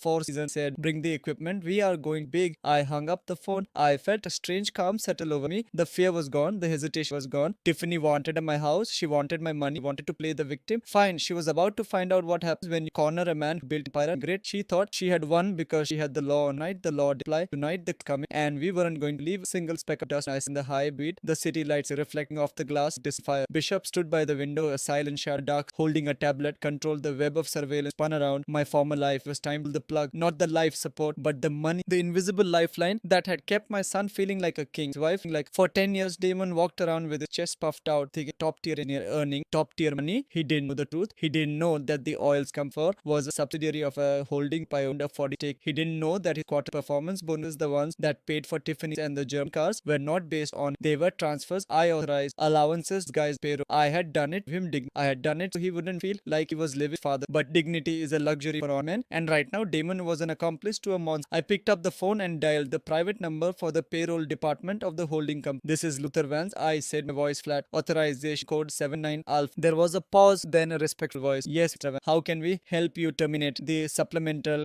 package for employee ID 4459 Damon Vance, effective immediately, retroact to the first of the month, claw back any pending. But sir, the voice that costs 70% of pay. Without that, do it, I interrupted, and freeze the corporate expense account, issue his spouse, flag it for fraud. I hung up. It was done. The tap was dry. Now we just had to wait for the thirst to set in. It didn't take long. Bishop tapped the tablets and cast the image onto the large television on the wall. Showtime. Bishop rumbled. The screen showed the reception desk of the Golden the Day Spa in City. Tiffany was there. She was wearing a plush white robe, hair wrapped towel like mug. She had just spent 4 hours getting scrubbed, massage, polish. She handed the receptionist her platinum card, the one linked to Damon's corporate account, with a dismissive wave of hand. I watched her face, that arrogant tilt of the chin, the way she didn't even look at the girl. The receptionist swiped the card, frowned, swiped again. She typed something. I leaned forward. I am sorry, Mrs. Vance, the receptionist said, her voice audible to the high-quality security feed Bishop had. This card has been declined. Tiffany laughed, a sharp, incredulous bark. Do not be ridiculous. Run it again. It is a platinum corporate card. It has no limit. I am getting a code here, ma'am, the girl said. It says, refer to issue fraud alert. Fraud, Tiffany screeched. She whipped out another card. First, try this one. Decline. She pulled out. Must decline. I had Ray flag every joint account for suspicious activity related to the police. The line behind Tiffany was getting long. Two women in expense coats were whispering, looking. Tiffany's face turned a blotchy red. The mask of the wealth light cracked, revealing the desperate grift underneath. I must have forgotten to unlock them for travel. Tiffany stammered, lying. I am not traveling, but sometimes the bank, you know how it is. She dug in her cash. She pulled out 20 and once. The bill was $600. I need to make a call. She pulled out her phone, dialed Damon. I watched on the split as she paced the lobby. Damon, pick up, she yelled her voicemail. The cards are not working. You need to fix this. I am stranded at the spa. It is humiliating. She didn't know that Damon couldn't fix it. Damon was currently staring at a mail from HR telling reached to budget cuts. He was about to find out exactly how much lifestyle act cost. While Tiffany was melting down in the lobby, her phone buzzed with an incoming call. It wasn't Damon, it was Chad. She answered, turning her back to the what she's. I am having a crisis here, Chad. You are having crisis. Chad's voice came to the speaker loud and panicked. I am at the gym. A tow truck just hooked the Ranger over. They are taking a tip. What? Tiffany screamed, causing the entire spa lobby to go silent. That my car. I bought it. You listed. Chad yelled back. Damon's name. The repo guy says the list cancelled for violation. Quantum. Something about unauthorized drivers and payment. Do something. I smiled. I hadn't just cancelled the payments. I had bought the leasing paper from the dealership that morning. Shell come. I was the repo man. They are driving away with it. Chad. I have my protein powder in there. Tiffany hung up. He looked around the lobby. The women were staring. Reception waiting. The manager was walking over with that get out to the $20 on the count. I will come back. Pay the rest. She muttered. She ran out the door, still in the Sparrow, leaving her design in the locker because she couldn't pay the fee to get the key back. I took a sip of my water. Strike one. By the time Tiffany got back to the house, taking a bus because her Uber app was linked to the dead card,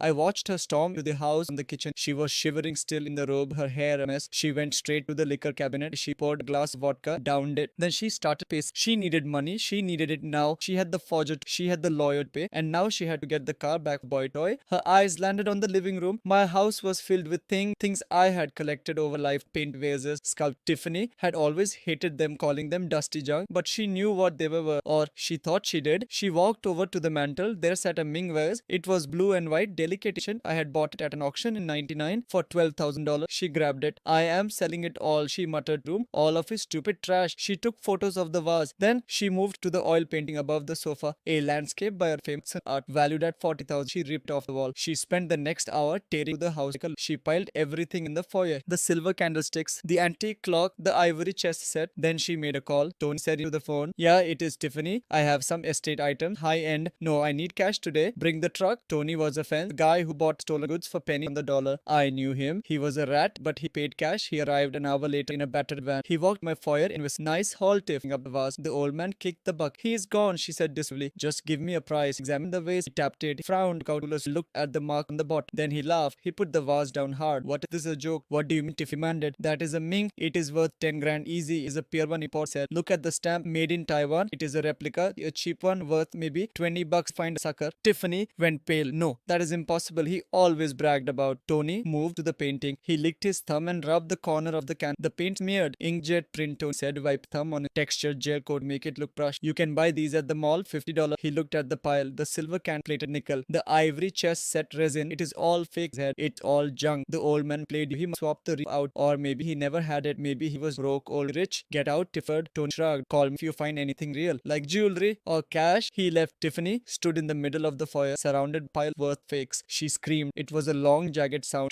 She kicked the fake Ming vase, and it shattered. Thick industrial ceramic shard. I chuckled in the hood. I had moved the real collection storage vault 5 years ago when Maya started walking. I didn't want a toddler breakthrough. I replaced them with high quality replicas for aesthetics. I never told any, not even Damon. Paranoia pays off. I told Bishop. On the skiff hard, her eyes dart. She was desk on, and when a rat caught up directly at master bed, word the closet, the safe. I had a wall safe back walk closet. It was where I kept the deeds, the birth certificates, and the cash. Or at least that is what I told Damon. Tiffany ran up the stairs. I switched the camera. She burst into the closet and tore the clothes off the rack, explaining the safe. Tried the comment. Birthdays, anniversaries, nothing worked. She ran out, came back with a hammer and a pry bar from my own toolbox. She attacked the safe with a frenzy. She pounded on the keypad. She jammed the pry bar into the crack. She was sweating, grunting, swinging the hammer like a madwoman. It took her 30 minutes to realize she couldn't break it tight with the hammer. She stopped panting, dropped the. Then she went to her night, pulled out small black device, elect lock. I raised an eyebrow. She came prepared. She attached the device. Cycle numbers. Beep, beep, beep. Click. The light turned green. She yanked the handle. The heavy door swung open. Tiffany's eyes lit up. She reached inside a cash, expecting to the house. Wish. She pulled her hand out. It was empty. The safe was completely empty, except for one thing. A single piece of white paper taped to the back wall of the metal box. Tiffany frowned. She reached in and ripped the paper down. She unfolded it. I zoomed in with the camera. I wanted to see her face. She read it. I had written the note 3 days ago before I left for the hotel. I knew she would end up here. It was the only left. She read the note. Her eyes went wide. Her mouth opened. The color drained from her face, leaving her looking like a wax statue. She dropped the paper as if it burned her fingers. She spun around, looking at the corners of the room, looking at the ceiling, looking for the eyes. She suddenly felt burning into her skin. She screamed, "Where are you?" On the floor, the note lifts up in bold black marker. It read, "I am watching, and I what did Maya run." I leaned into the microphone. I pressed the button that linked to the hidden speakers I had installed in the vent. "It's too late to run, Tiffany," I said, my voice booming through the house like the voice of God. She shrieked and fell backwards, scrambling away from the closet. Crab walked. "Who is that?" screamed. "Damon. Damon isn't going to save you," I said. "Look out the window." She scrambled to the window and looked down. Bishop's men were there. Two black S parked across the street. Men standing by, watching, waiting. "You are in my prison now," said. And then I cut the power to the house. Video feeder went black. Second cam switched. Night. Tiffany was in the dark, alone, broke and terrified. It was time for the final act. I sat in the dark and watched glow with the rig. The power was still out at the house, but the night vision cameras painted everything green light. Tiffany was upstairs, barricaded in the bedroom, terrified of the voice she had in the vents. But downstairs, Damon was facing a different kind. The terror of a man who reaches in pocket but lint. He was sitting at the kitchen table, illuminated by the flashlight. His laptop was open in front of him, tethered to his mobile hotspot because I had cut the Wi-Fi along with power. I watched his face contortion, then a disbelief, then panic. He was trying to buy a plane ticket back to the rig, trying to escape the madness of home, but the screen kept flashing the same red error. Transaction declined. It's a fun. He frowned and dialed his bank. I could come the audio. "What do you mean?" "Zero," whispered his voice trembling. "I just got my quarterly. That is $40,000. It was deposited on the first." He listened for a moment and then the phone slipped from his hand, clattered onto the table. He looked like he had shot. "Reversal," he muttered. "Payroll error." He did not understand. Thought it was. He picked up the phone again and dialed it. The HR department of the billing company. It was late, but they had a 24-hour line. "Field engineer. This is Damon Vance," said his voice rising. "Employee ID for a 5 check verse. I need that money, please. My family cries." I watched him listen. I saw the blood draining from his face under like ghost green light camera. "Supplement gift," he repeated. "My father." He hung up the phone. He sat there in the dark for a long time, staring at the wall. The truth was settling in like conch, hardening around feet. He had never been the breadwinner. He had never been the big man providing for his high maintenance wife. I had been carrying him. I had been paying for the German cars, these designer clothes, the private doctors. I had done it to protect pride, but in doing so, I had fed the monster that eating him alive. Without my money, he was nothing. He was just a guy with a hard job and an empty bank. And if Tiffany lied about the money his, what else had she lied about? The seed of doubt I had planted. The video of Chad finally cracked open the shell. He stood up. He didn't look like the angry man who had stormed into my city yesterday. He looked like a man waking up from a coma. He walked to the stairs. He didn't go up to comfort his wife. Stopped at the landing where Tiffany had dropped her purse in her panic earlier that evening. It was a Birkin bag, costing more than my first truck, lying on its side, spilling its contents onto the rug. Damon knelt down. He wasn't looking for money. He was looking for answers. He sifted through the makeup. The rim luggage couldn't afford the business cards of divorce lawyer. Then he stopped. He pulled out a small orange prescription bottle. It wasn't the blue bottle I had. It was different. The label had built off leaky residue. He held it up to the flashlight. He shook it. The pills inside rattled. I leaned closer to my monitor. "Open it, Damon." I would look at it. He unscrewed the cap. He poured a few pills. Palm. They were white, small and round. They had a marking on them. A number. He pulled his phone out and opened Google. I watched him type the number in the search bar. His fingers were shaking so hard he had to retype twice. He hit search. I saw him read the result. I saw his eyes go wide. I saw his hand clamp mouth as if sick. Benzodiazepine. High said it, not for children, not for alert. For knocking people out. He looked at the bottle. Then he looked up the stairs toward Maya's. The realization hit him with the force of a sledge. Dad was right.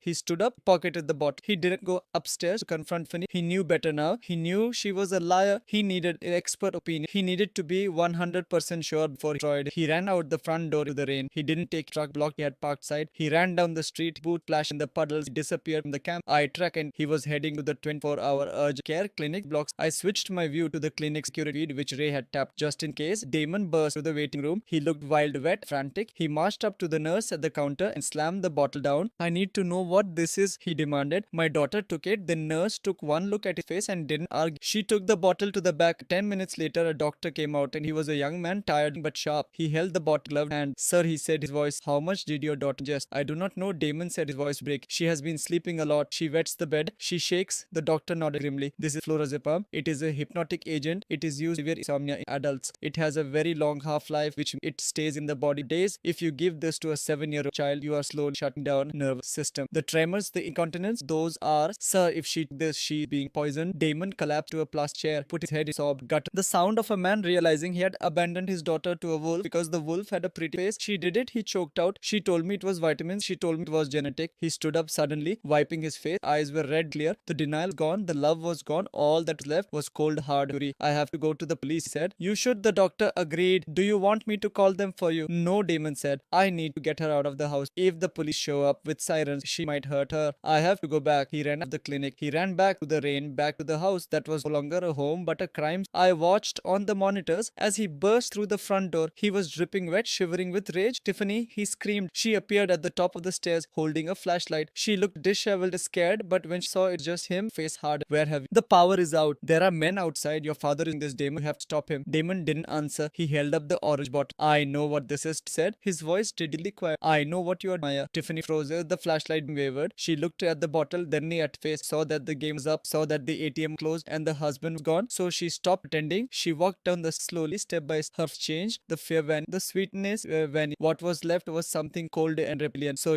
she said again. So what? So what? Damon shouted. You are poisoning our child. You are killing her to get attention on the internet. You are a monster. I am going to the police. I am going to have you locked up for the rest of life. The Damon, Tiffany said. Her voice was not loud, but it cut through the air like a whip. If you walk out that door, I will destroy you. Damon stopped. He turned back. You have nothing on me. I have done nothing but work for this family. Have you? She asked, tilting her head. You have been gone, Damon, for months at a time. Who was here feeding her? Who was here clothing her? Me. Stepped closer into the searchlight phone. If you go to the police, said, smiling, a thin cruel smile, I will tell them forced to it. I will tell them you are an abandoned beats me weak. I will show them the business I gave my yesterday. I will tell them threat kill me if I didn't quiet. Damon stared at her, horrified. Nobody will believe that. Won't they? She laughed. Look at you, Damon. You are a roughneck. You are never home. You missed her birthdays. You missed her doctor appointment. To the world, you are a deadbeat dad who abandoned. And me, I am the devoted mother who documents every moment of struggle online. I have thousands of witnesses. I am a saint. Who do you think the jury will believe? The crying mother or the absent father? Damon stepped back, trapped. He looked at the door, then at the stairs where Maya. You are crazy, maybe, she said. But I am smart. If you call the cops, I will take you down with. You will lose your job. You will lose your freedom, and you will definitely lose Maya because go into the while we both rot in jail. She reached out and plucked the bottom of his frozen hand. Now, said Patty, go upstairs and check on our daughter and do not wake her up. She needs her rest. He turned and walked in the dark hallway. Damon stood there for a long. He looked he had but he had power. He was isolated in his own house, held hostage by my watch. My heart. He thought he was alone. Thought he had lost. He forgot one thing. Forgot he had a father. And I had recorded everything, every threat, every lie. I leaned into the microphone. Hold on, son, I whispered. The cavalry is coming. We are bringing the fire. I sat in the hotel room watching the monitors, my heart heavy. My Damon was sitting on the bottom step of the stake, dark house, his head in his. He looked like a man who had lost soul. Upstairs, Tiffany was pacing in the bed, muttering to herself, manic and dangerous. She had terrified him mission. She had weaponized his absence and guilt and used them to chain him to the floor. But she made one misthought. She had isolated. She thought she had cut the line's life. She forgot that I was the one. I picked up a burner phone I had bought. I dialed Damon's number. I watched on the screen as his phone lit up in his hand. He stared at the unknown number. He hesitated. Answer it, son, I whispered to the screen. He swiped right. Hello, he asked. Damon, I said, my voice low. Do not look at the camera. Do not react. Just listen. Dad, he choked out. Shut up, come on. listen to me. You are in a cage, but the door is unlocked. You just have to walk through it. I need it right now. He started to argue. Here, watching her. Let her watch. Tell her you are going to gas cigarette. Tell her air. Tell her whatever you have. Tell her, but get in your truck. Drive to the old abandoned steel mill for the south lot. Do it now, Damon, or use your daughter forever. I hung up. I watched on the monitor as he stood up. He wiped face, walked kitchen, grabbed. Tiffany appeared at the top of the stairs, holding a flashlight like a weapon. Where do you think you are going? She demanded. I held my breath. I need a smoke, Damon said, his voice flat. I cannot breathe in here. Tiffany narrowed her eyes. You better come back. Threat. If you run, I call the cops. We'll be back, Damon said. He walked out. 30 minutes later, I pulled my rent car into the cracked fault lot of the. It was a place of ghost, rust beam, jutted rib. This was where I had a job. It was fitting that this was where I would save. Damon's truck was already there parked. He was leaning against the letting the rain. He looked broken. I got out of the car. I walked toward him. My boots crunched on the gravel. Damon looked up. His eyes were red, swollen, full of that no father should child. Dad, he sobbed. He didn't wait to reach. He ran to me. He fell to his knees in the mud right in front. He grabbed my coat, burying his face in my stomach like he was 5 years old again. I am sorry, he wailed. I am sorry, Dad. I didn't know. I swear to God, I didn't know. I let her, Maya. I let her. I am worthless. I am a terrible father. He was blubbering, shaking, and the guilt was eating him alive. He was wallowing in it, drowning in it. I looked down at him. I felt pity, yes, but pity would not save us. Pity would not be Tiff. I needed him strong, needed him angry. I grabbed him by the collar of his jacket and hauled him. He hung there, a limb sobbing. Look at me, I roared. He blinked, tears streaming down on his face mixed with rain. I pulled my hand back, slapped hard. The sound echoed off the rusted metal wall. Snapped. The sobbing stopped. He looked at his hand, touched shock. I grabbed his shoulders, shook him. Stop crying. I ordered. Tears are for funerals. Nobody did yet. Do you hear me, Damon? Maya is alive. I am alive. You are alive. He stared at his lip tremor. But she is a predator. I cut him off. And you are feeding. Every tear you shed, every second you spend, sorry, is a second plan her move. You are a van. We do not break. We get even. I saw a spark in his eye. It was faint, but it's there. Shock had reboot. I pulled him into a hug. I crushed him against, holding him tight, let my old arm. I got here. I got you. I never left you. I was just waiting to come home. He held on me then. He hugged me back, gripped tightening. He took a deep, shuddering breath. What do we do, Dad? He asked, his voice steadying. How do we stop? She has trapped. She says she will ruin me. I pulled back and looked him in the eye. She has nothing, I said. She has bluster. But we are going to give her exact. What do you mean? He asked, wiping the rain from his eyes. I mean, we are going to play a game, I said. I call it the Last Supper. You are going to go back to that house, Damon. You are going to walk to that door and you are going to apologize. Damon recoiled. Apologize after what she did. Yes, I said. You are going to tell her you were wrong. You are going to tell her you were scared and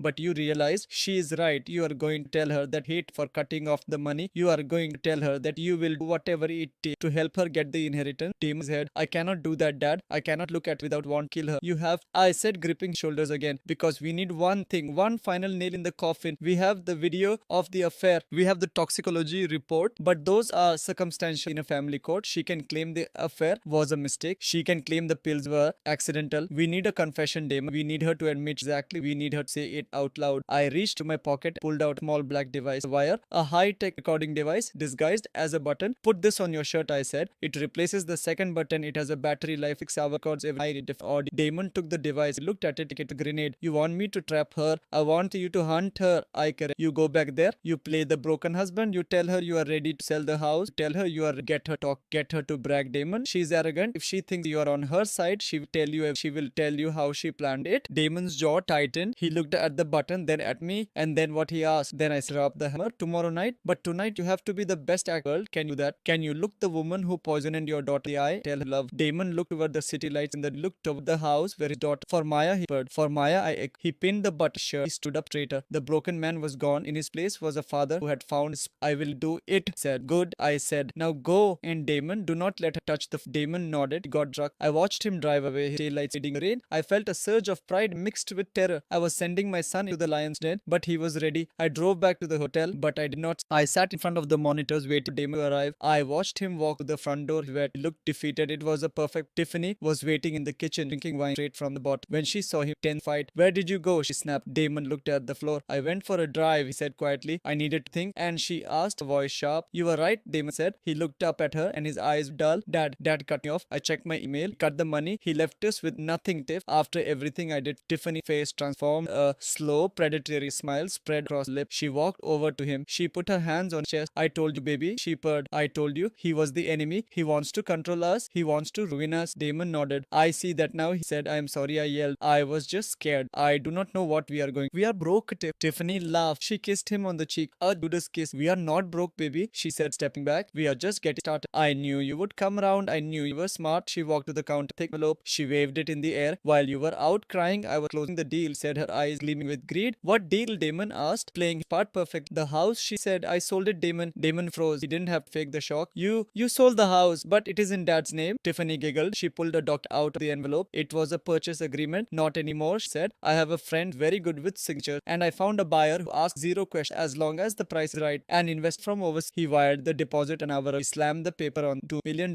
paper. Cash close tomorrow. Right here in this kitchen, we sign the papers, we hand over the keys, and we are gone. We take Maya, we take the money, and we leave that old man rot in the street. Damon stared. You forged signature, he asked quietly, leaning in so the button would catch. I did what I had, Tiffany said, pouring more wine. He is senile, Damon. He does not need this house. We do. It is our inheritance. I just expedited the process. She looked at him, her eyes hard. Are you with me or not? Because if you are not, you can walk out that door right now, and I will take the money, and Maya will never see us again. Damon looked at the paper. He looked at her. I am with you, said. Let us take the money. Tiffany squealed and threw her arms around. We are going to be rich, she screamed. I sat in the hotel room and smiled. She had admitted it. She had admitted to the forgery. She had admitted to the theft. She had given us the time and place, her own Tomorrow at noon, I picked up my phone. I called the bishop. Get the crew ready, I said. We have a 10. And bishop, bring the zip ties. The trap was set. The bait was taken. Tomorrow, Tiffany was going to sell a house she didn't own, and she was going to buy herself a one-way ticket cell block. The sun beat down on the outside my house, but inside the air conditioning was running full blast, chilling the room to a morgue-like temperature. I sat in the back of a black S parked down the street, watched video tablet. Beside me sat Bishop, checking the load side up. It is time, to read. I nodded. I swept the lapel. I wasn't wearing the comfortable sweater grandfather day. I was wearing a bespoke charcoal Italian tie and a watch that cost more than the car Tiff bought for lover. I looked like what I was, the chairman of Vance Global Holding, a man who commanded armies of steel workers and negotiated sharks. Inside the house, the cast assembled for the final act. Tiffany sat at the head of the dining table, wearing a white power-bought credit card. She looked electric, vibrating greed and adrenaline. Next to her sat Damon, pale eyes fixed table. He looked like a man walked to the gallows. Across from them sat the lawyer, a sweaty little man named Mr. Cooks, a fitting name, I thought. And next to him sat the buyer, Mr. Sterling. He looked like an eccentric European investor with tinted glasses and a flashy watch. Tiffany poured champagne crisp to new beginning, toasted her voice high and tight, and getting what deserved. Mr. Sterling smiled a thin smile. Indeed, Vance, getting exactly what we deserve. The lawyer pushed tack of documents the Pollywood. Everything appears to be in order, he said, wiped sweat his upper lip. The title search was expedited. We just need the signatures here. Tiffany grabbed the pen, signed her name with a flourish. Then she shoved the paper toward Damon. Sign it, baby, she whispered, her eyes burning into him. Sign it, and we have. Damon picked up the pen. His hand was shaky. Do it, Tiffany hissed. Do not get cold feet now. Think about the money. Think about Maya. Damon looked at the camera hidden in the detect. He gave a microscopic nod. He signed. Tiffany let out a breath that sounded like a scream. It is done. It is finally done. She looked at the wire transfer, she demanded. Mr. Sterling checked his watch. I just need to verify the deed transfer with my bank. One moment, that my cue. I opened the car door. The security of Bishop's biggest guys flanked me. We walked up the driveway, not rushing, just moving with the inevitable momentum of a landslide. I didn't key. I didn't knock. Bishop kicked the front door open with a single thunderous crash that shook the frame. We strode into the hallway. The sound of glass break came from the dining. I walked in. Tiffany was standing, her chair knocked over behind. The champagne flute lay shat on the floor. What the hell? She screamed. Then she saw me. Her eyes went wide. She looked at the door, expecting police, expecting the restraining order to save her. Instead, she saw her father-in-law looking like a titan of industry, surrounded by men who looked like they ate concrete for breakfast. You, she shrieked, pointing a trembling finger. You can't be here. I have a training order. Call the police. Damon, call them. Damon didn't move. He stayed seated. His eye walked to the head of the table. I picked up the con. I looked at it. Purchase agreement for the property at 40 Oak Street. I read aloud. Seller Luther Van, ripped by power of turn. Buyer Shell Corporation. Price in dollar. I looked at Tiffany. There is just one problem with this contract. I said, my voice filling. She glared at me, backing away. What problem? It is signed, legal. Get out of my house. Not your house, I said. And it never was mine. I reached into my jacket pocket and pulled out folder. I tossed it onto the table. It slid across the wood. Stopped right. Sweaty lawyer. Read the deed. Mr. Cooks, I commanded. Read the name of the owner of wreck. The lawyer opened the folder. His hand shook so bad he tore the just glass. He read. He turned pale. Vance Global Holding LLC. Heard. Tiffany frowned, confusion warring with panic. What does that? It means, I said, stepping closer, that Luther Vance, the individual, does not prop. The corporation does. And as the chairman and sole shareholder of Vance Global Holding, I am the only who can authorize. I leaned on the table, looming over her. Your forgery is useless, Tiffany. You forged the signature of a tenant. You tried to sell corporate property. That is not just fraud. That is corporate espionage and grand larceny. It is a federal crime with mandatory minimum sentence. Tiffany looked lawyer. Fix this, screamed. The lawyer stood up, backing away. I didn't know. She told me the deed was personal. I am leaving. Sit down. Bishop barked from the doorway, blocking the exit. Nobody leaves. Tiffany spun around the buyer. Transfer the money, she begged, grabbing his arm. Just send it. We can fix the paperwork later. You want the house right up. He took off. tinted glass. He looked at Tiffany with cold dead eyes. I do not want the house, Vance said. I already have a house. He looked at me and nodded. Good afternoon, Mr. Vance. The sting operation was sucked. We have the wire fraud attempt recorded on the bank server. Tiffany dropped his arm as if he were made of fire. Who are you? I am the head of security, Vance Global, and I am not buying your house. I am building the case. The room spun. I could see it in her eyes. The walls were in. The money was smoke. The buyer plant. Lawyer was covered. And husband, she looked at Damon. You knew, she whispered. Damon stood up slowly. He looked at with eyes that were no longer full of love, full of pity and disgust. I knew, he said. You set me up. You traitor. You set me up. She lunged at her nails, aiming his eyes. Damon caught her wrist effortless. He pushed back. You poisoned my daughter, he said, his voice with suppressed rage. You drugged her. You made her sick for clicks, for money. You are the traitor, Tiffany. You betrayed everything. Tiffany stumbled back, hitting the sideboard. She looked around the room. She was surrounded. Me, the bishop, the fake buyer, her husband. She was a rat in a trap, and the water was rising. She started to laugh. It was a high, broken sound that made the hair on my arms stand up. You think you won? She giggled. You think you can just take everything from me? I am the mother. I am the victim. The world loves me. The world knows, I said, holding up my phone. The live stream from my hotel is still running, Tiff. Or should I say, the audio. I tapped the 5,000 people just heard you try to. A house said, they heard you admit to the forgery. They beg for the money. The comments are rolling funny. They do not love you. They want your head on a platter. Her face crumbled. The reality of her destruction hit her all at once. The fame, the money, the freedom was all gone. She looked at the hallway. She looked at the stairs. Then her eyes landed on Damon's work bag, which was sitting on the chair by the door where he had left.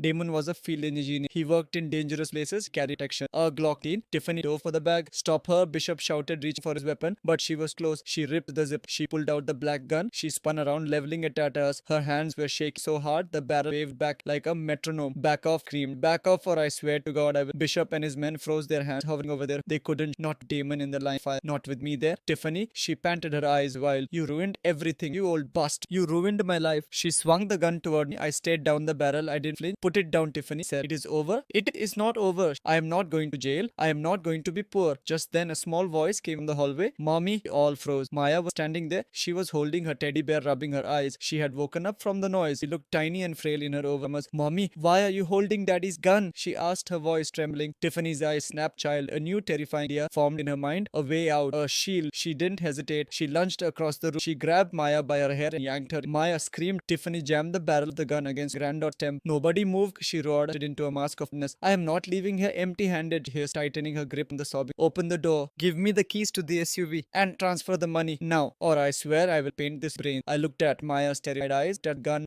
my blood ran game. This wasn't about money anymore. This wasn't about just host and the host. Only thing in the world that the sirens outside were a symphony of chaos. Red and blue lights flashed through the windows, painting the walls in violent color. A megaphone boomed from the street demanding surrender. But inside the dining, the air was so thick with tension, it felt like breathing underwater. Tiffany stood with her back to the broken window, clutching Maya against her chest. The gun was pressed hard into the soft hollow of granddaughter's stem. Maya had stopped to scream. She was frozen in a state of shock, eyes wide awake and staring. Tiffany was panting. Her hair was wild, her makeup smeared. She looked like a cornered rat that had decided to bite. Back off, she screamed at the door. Tell them to back off or I will do it. I swear I will send her to heaven right now. Bishop raised, signaling to hold them. Damon was on hands, sobbing. I stood like a statue. I could not move. I could not breathe. One twitch of her finger and my legacy wiped out. Then Tiffany did something that proved she was fully lost in madness. She reached her pocket free hand. She pulled out phone. She did not call a lawyer. She didn't call a shater. She opened streaming app, tapped the screen, and the little red live icon appeared. She held the phone up, framing her the gun and Maya's terrified face. Hi guys, said her voice. Her eyes were manic, darting between us and the screen. I knew our watch. I know you heard the lies. She glanced at the comment section. It was scrolling so fast it was a blur. They are lying about me, she shouted at my husband, his father. They set me up. They are trying to steal my baby. They are trying to frame me. I watched the screen of my own witch. The comments were not spot. They were vicious. Put the gun down. One read, you admitted to poisoning her. Another said, let the girl go. Tiff gone to read them. She was talking to the phantom in her head, the one that adored. I did everything to this family. She yelled at the camera.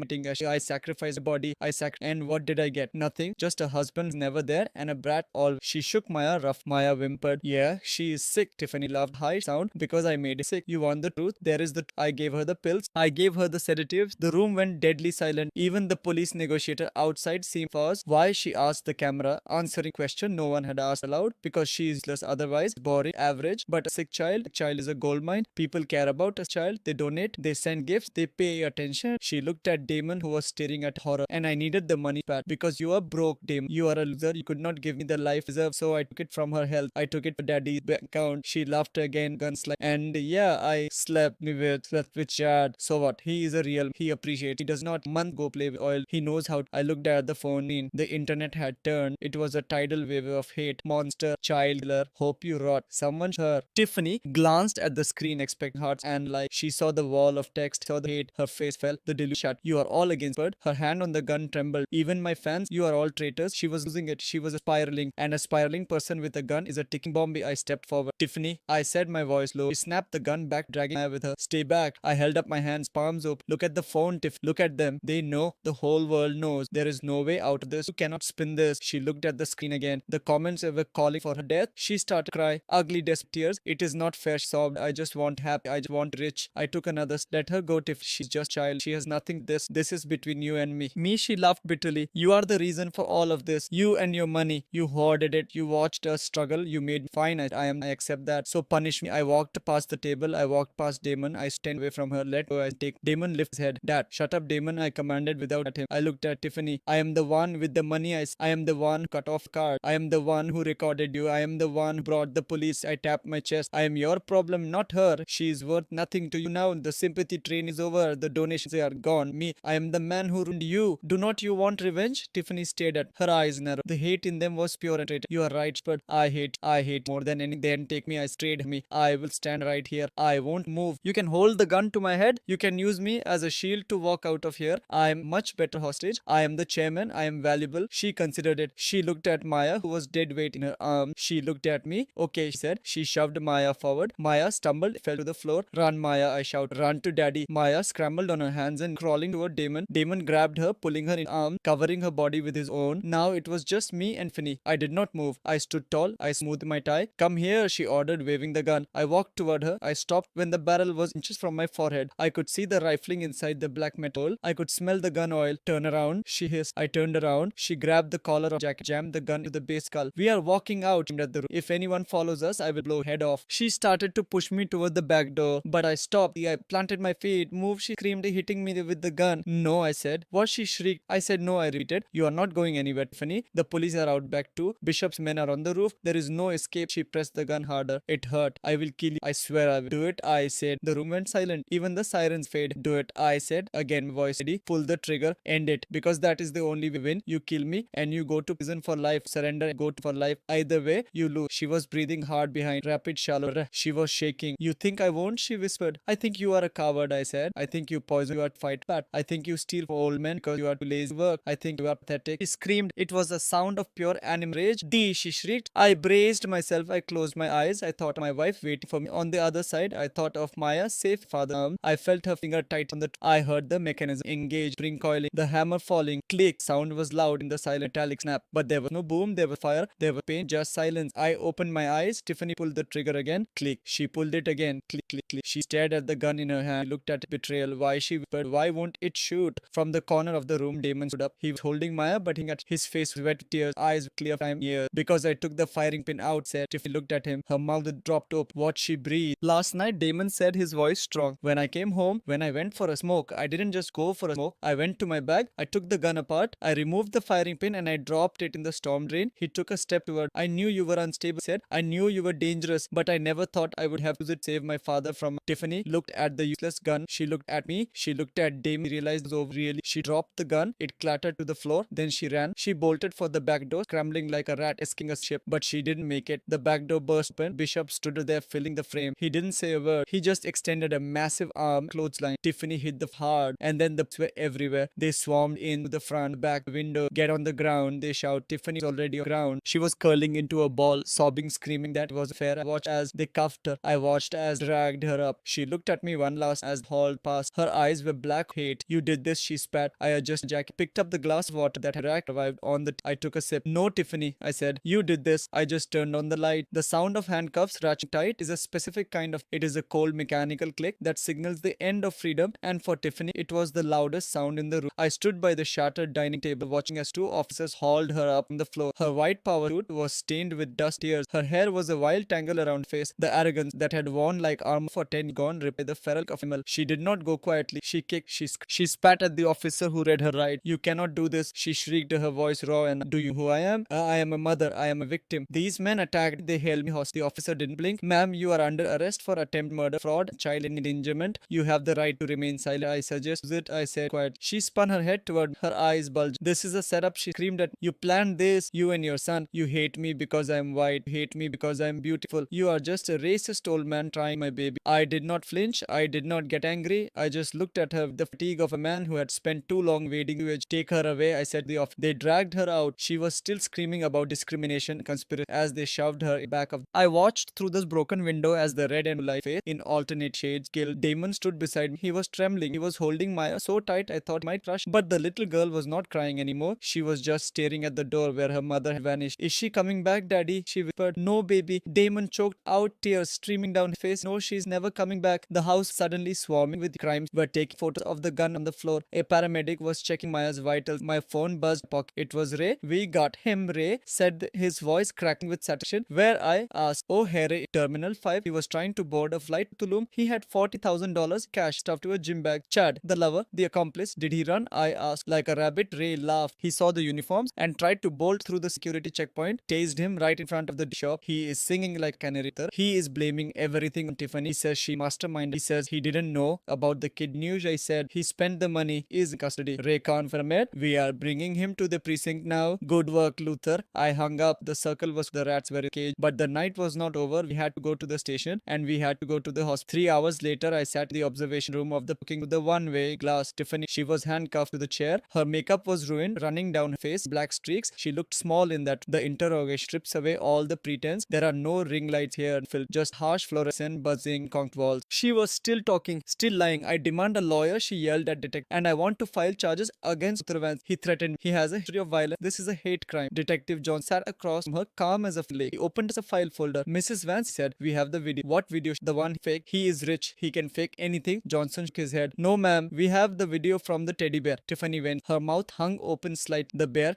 We recovered a recording device from a stuffed animal daughter's room. We have 48 hours footage. We have crushed pills. We have force feeding them to child. We have you telling her she is worthless. We have you admit to your lover. He slid a photo across the table from the video I recorded. Tiffany's face twisted in rage, zooming over a terrified Maya. Is this a deep fake, Mrs. Vance? Or is this you telling your 7-year-old daughter is a check? Tiffany stared at her breathing hitched. She looked up at the mirror. She knew I was behind it. She couldn't see me, but she could feel me. It was just tough love, she stammered, trying to pivot. She was hysterical. I had to calm her down. The pills just help. I'm a good mother. Ask anyone online. They love John's side. He opened another folder. We also have the toxicology report from the hospital. Your daughter's blood is saturated with clozapine and flurazepam. Do you know what those child, Miss Vance? She did not answer. She looked down at her attempt murder jet. That is what the discharge with, along with 20 counts of wire fraud, 10 counts of identity theft, and conspiracy to start cry. But it wasn't the fake crying she did camp. It was the ugly sobbing of Narsa who realizes the audience left the building. It wasn't my fault, wailed. I had to it. We were broke. Damon is useless. He is never there. I deserved her. I deserved a life. Up her eyes while it fault. He had millions and he gave a thing. He watched her struggle. He made this. If he had just shared his money, none of this would have happened. I turned away from the glass I had heard in. She was never going to take response until her dying breath. Believed she was the victim of my greed, not the architect of her own destruction. Let us go, I said to Damon, who was standing in the corner looking like a ghost. We left the station. The air outside was clean. It felt good to breathe it. After lies, we drove straight to the hospital. Maya had been admitted for observation and detox. The doctors wanted to flush the drugs out of her stomach and assess the damage. The pediatric wing was quiet. The walls were painted with cheerful cartoon animals that seemed out of place given the gravity of the situation. We found Dr. Evans waiting for us outside Maya's. He looked tired. He held a clipboard against chest. He said, nodding. Damon, how is she? Damon asked, his voice cracking. Is she going okay? Evans took a deep breath. He didn't sugarcoat. He knew better. She is stable, he said. We have started the chelation therapy to remove the heavy metal and the drug resistance. She is a fighter. But he hesitated. But what I asked, step forward. But we caught this just in time, Evans gravely. I mean that literally. I looked at liver enzyme. I looked at kidney function. He tapped the clipboard. Another month, maybe 6 weeks at most. If she had continued ingesting that cocktail of antipsychotic and sedative, her liver would have failed. It was already start car. We are seeing signs early cirrhosis in a 7-year-old. Damon made a sound like a wounded animal. He leaned against the wall, sliding down, hit the floor. He buried his face. Cyril sobbed. My baby. I put a hand on her. She is alive, son, I said. We stopped it. Evans nodded. The liver is resilient, especially it can regenerate, but she's going to care, going to trick diet, going to need a lot of therapy. The psychological damage, well, that is not my department, but the withdrawal from these drugs is going to be brutal. She is addicted, physically addicted. I looked through the glass window of the room. Maya, she looked so small in the big hospital bed. Tubes were running to her arm. She were soft on it hard. Can we see her? I asked. She's waking up, Evans said. Go in, but be gentle.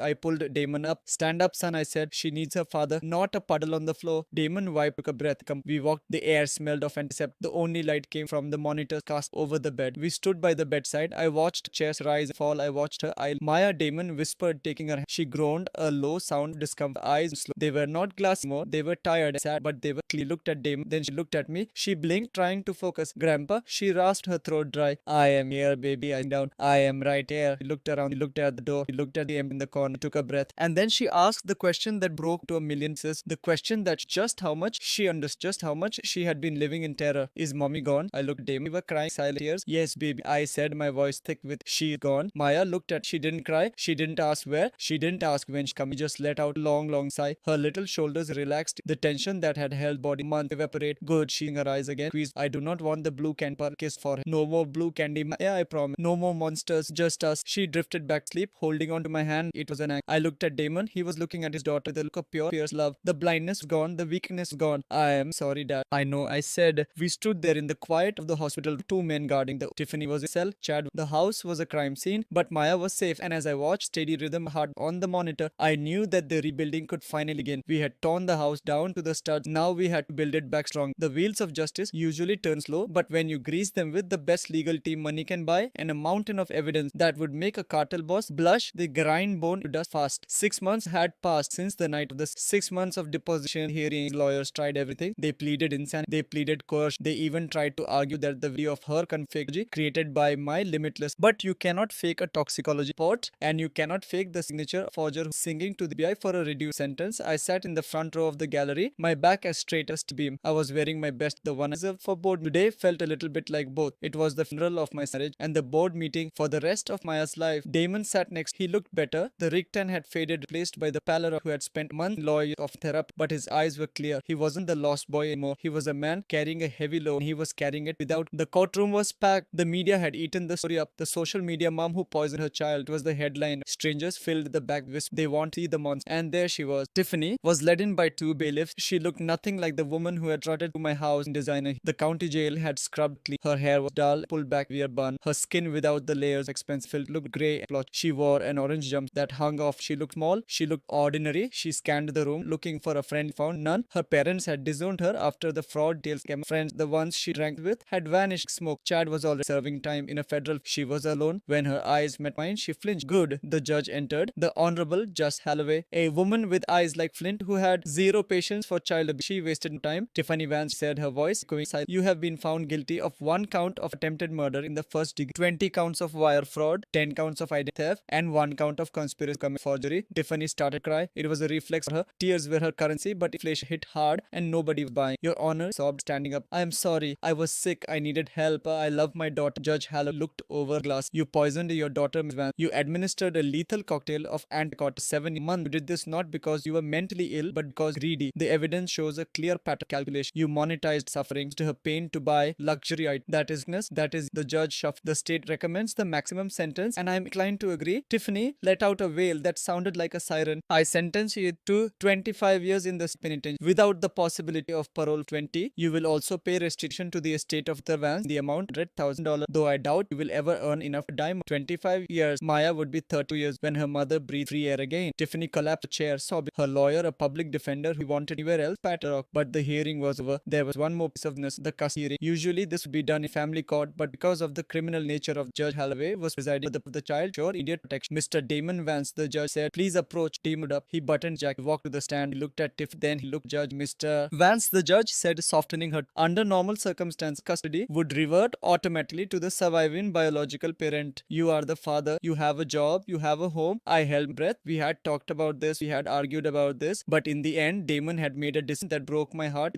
At the same time, Your Honor, Damon said, his voice but firm, I love my daughter more than the world. My life. He paused in a deep breath. But I failed. I was absent. I was blind. I let this happen under I was focused on provider, not enough on being a father. I am currently in counseling. I am rebuilding my life. I am learning how to be the parent she deserves. But right now, I am not that man yet. I am working on an oil rig schedule that keeps me away for months. Maya needs a stability. She needs constant medical care for her liver. She needs to be in one place with someone who never looked away. Damon turned and looked at me. I am requesting that the court grant full legal guardianship to my father Luther Vance. A murmur went to the court. It was unheard of. A father voluntarily giving up custody. Tiffany lifted her head, staring at Damon, shocked. You cannot do that, she screamed. He stole stole her from me. You are giving her to the enemy. Silence, the judge banged the gavel. Mr. Vance, Damon ignored Tiffany. He spoke only to the judge. My father saved her life, Your Honor. When I was blind, he saw. When I was weak, he was strong. He has the resources, the time, and the love for her. I will be there. I am taking a local job. I will be in her life every single day. But legal custody, the power to protect her, that belongs until I earn it back. He said it with such humility, such painful honesty that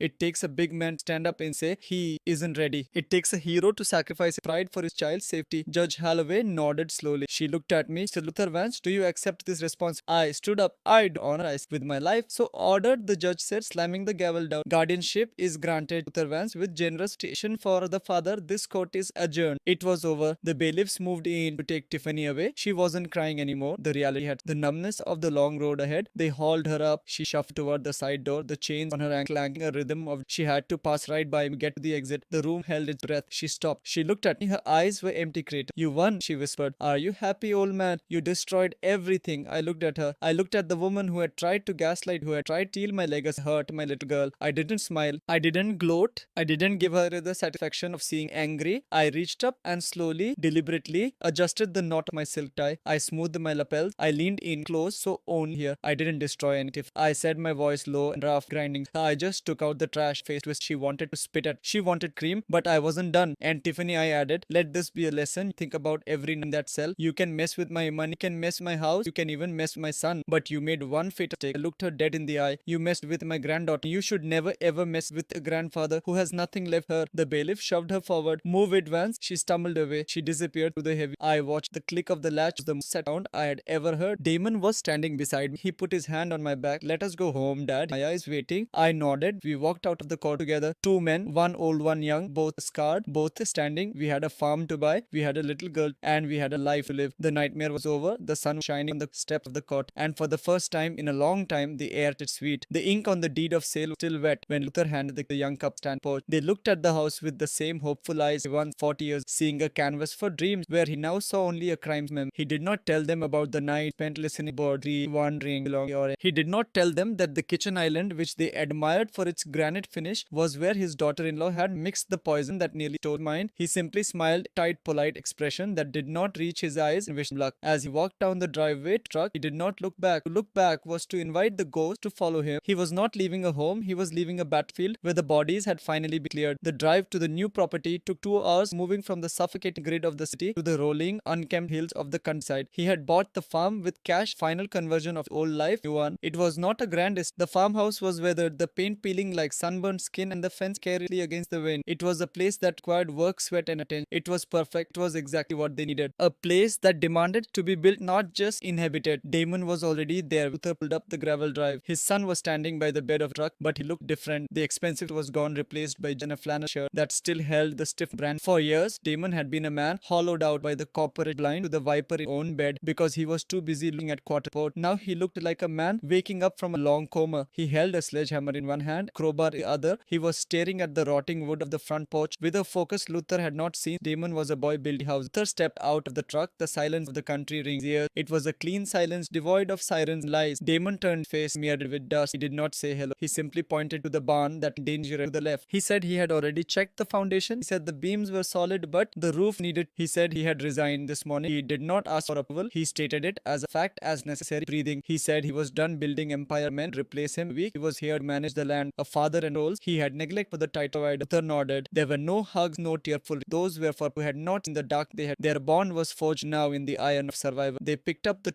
and went to work. For the next 3 weeks, the sound of the farm was the rhythm of a hammer. They tore down the walls that held and rot. They ripped up the carpets that smelled like they worked them. Their hands glistened and talked of the past out their pore. They did not talk about the betrayal. They did not speak her name. They spoke in measurements, in angles, in the logistics of survival. Maya arrived a week after the renovation began. She looked like a ghost. The vibrant skin pale under the harsh and her eyes dull flat of someone who had too much. The drugs and the sut poisoning had left her frail body trembling with the after withdrawal and weakness. She sat on the step of the porch, wrapped despite the warmth the after watched father and grandfather work. She did not speak much. She flinched at loud noises, but the farm demanded nothing from her but presence. The recovery was slow. It did not happen in a month. It happened in the quiet moment. It happened when Luther asked her to plant the garden. She held the seeds in her hand, small and insignificant, and he told her that everything big starts small and in the dark. He taught her how to push them into the earth, how to cover them gently. She got dirt under her fingernails. It was the first time in months he had seen her touch something that wasn't in or at a pill bottle. Damon took over the heavy labor. He was up before dawn, tending to the few cattle they had bought, fixing the irrigation, the brush that had choked the proper year. The physical exhaustion seemed to cleanse him. The guilt that had haunted his eyes, not protecting his daughter, not in the truth, began to fade, replaced by the satisfaction of fence that trait of barn door finally proper. He was present. He was there for breakfast. He was there for dinner. He listened to Maya about. He did not try to fix them with money. He fixed them by being there. She woke up. Months bled into sea. The farm began to breathe. The peeling paint was replaced by fresh white coats that gleamed in the sun. The garden burst into life. Green chaos. Maya changed with the land. The pallor left her skin ripped by of color, gained weight, started to run. At first was just to the box, then to the fence line. Then she was running through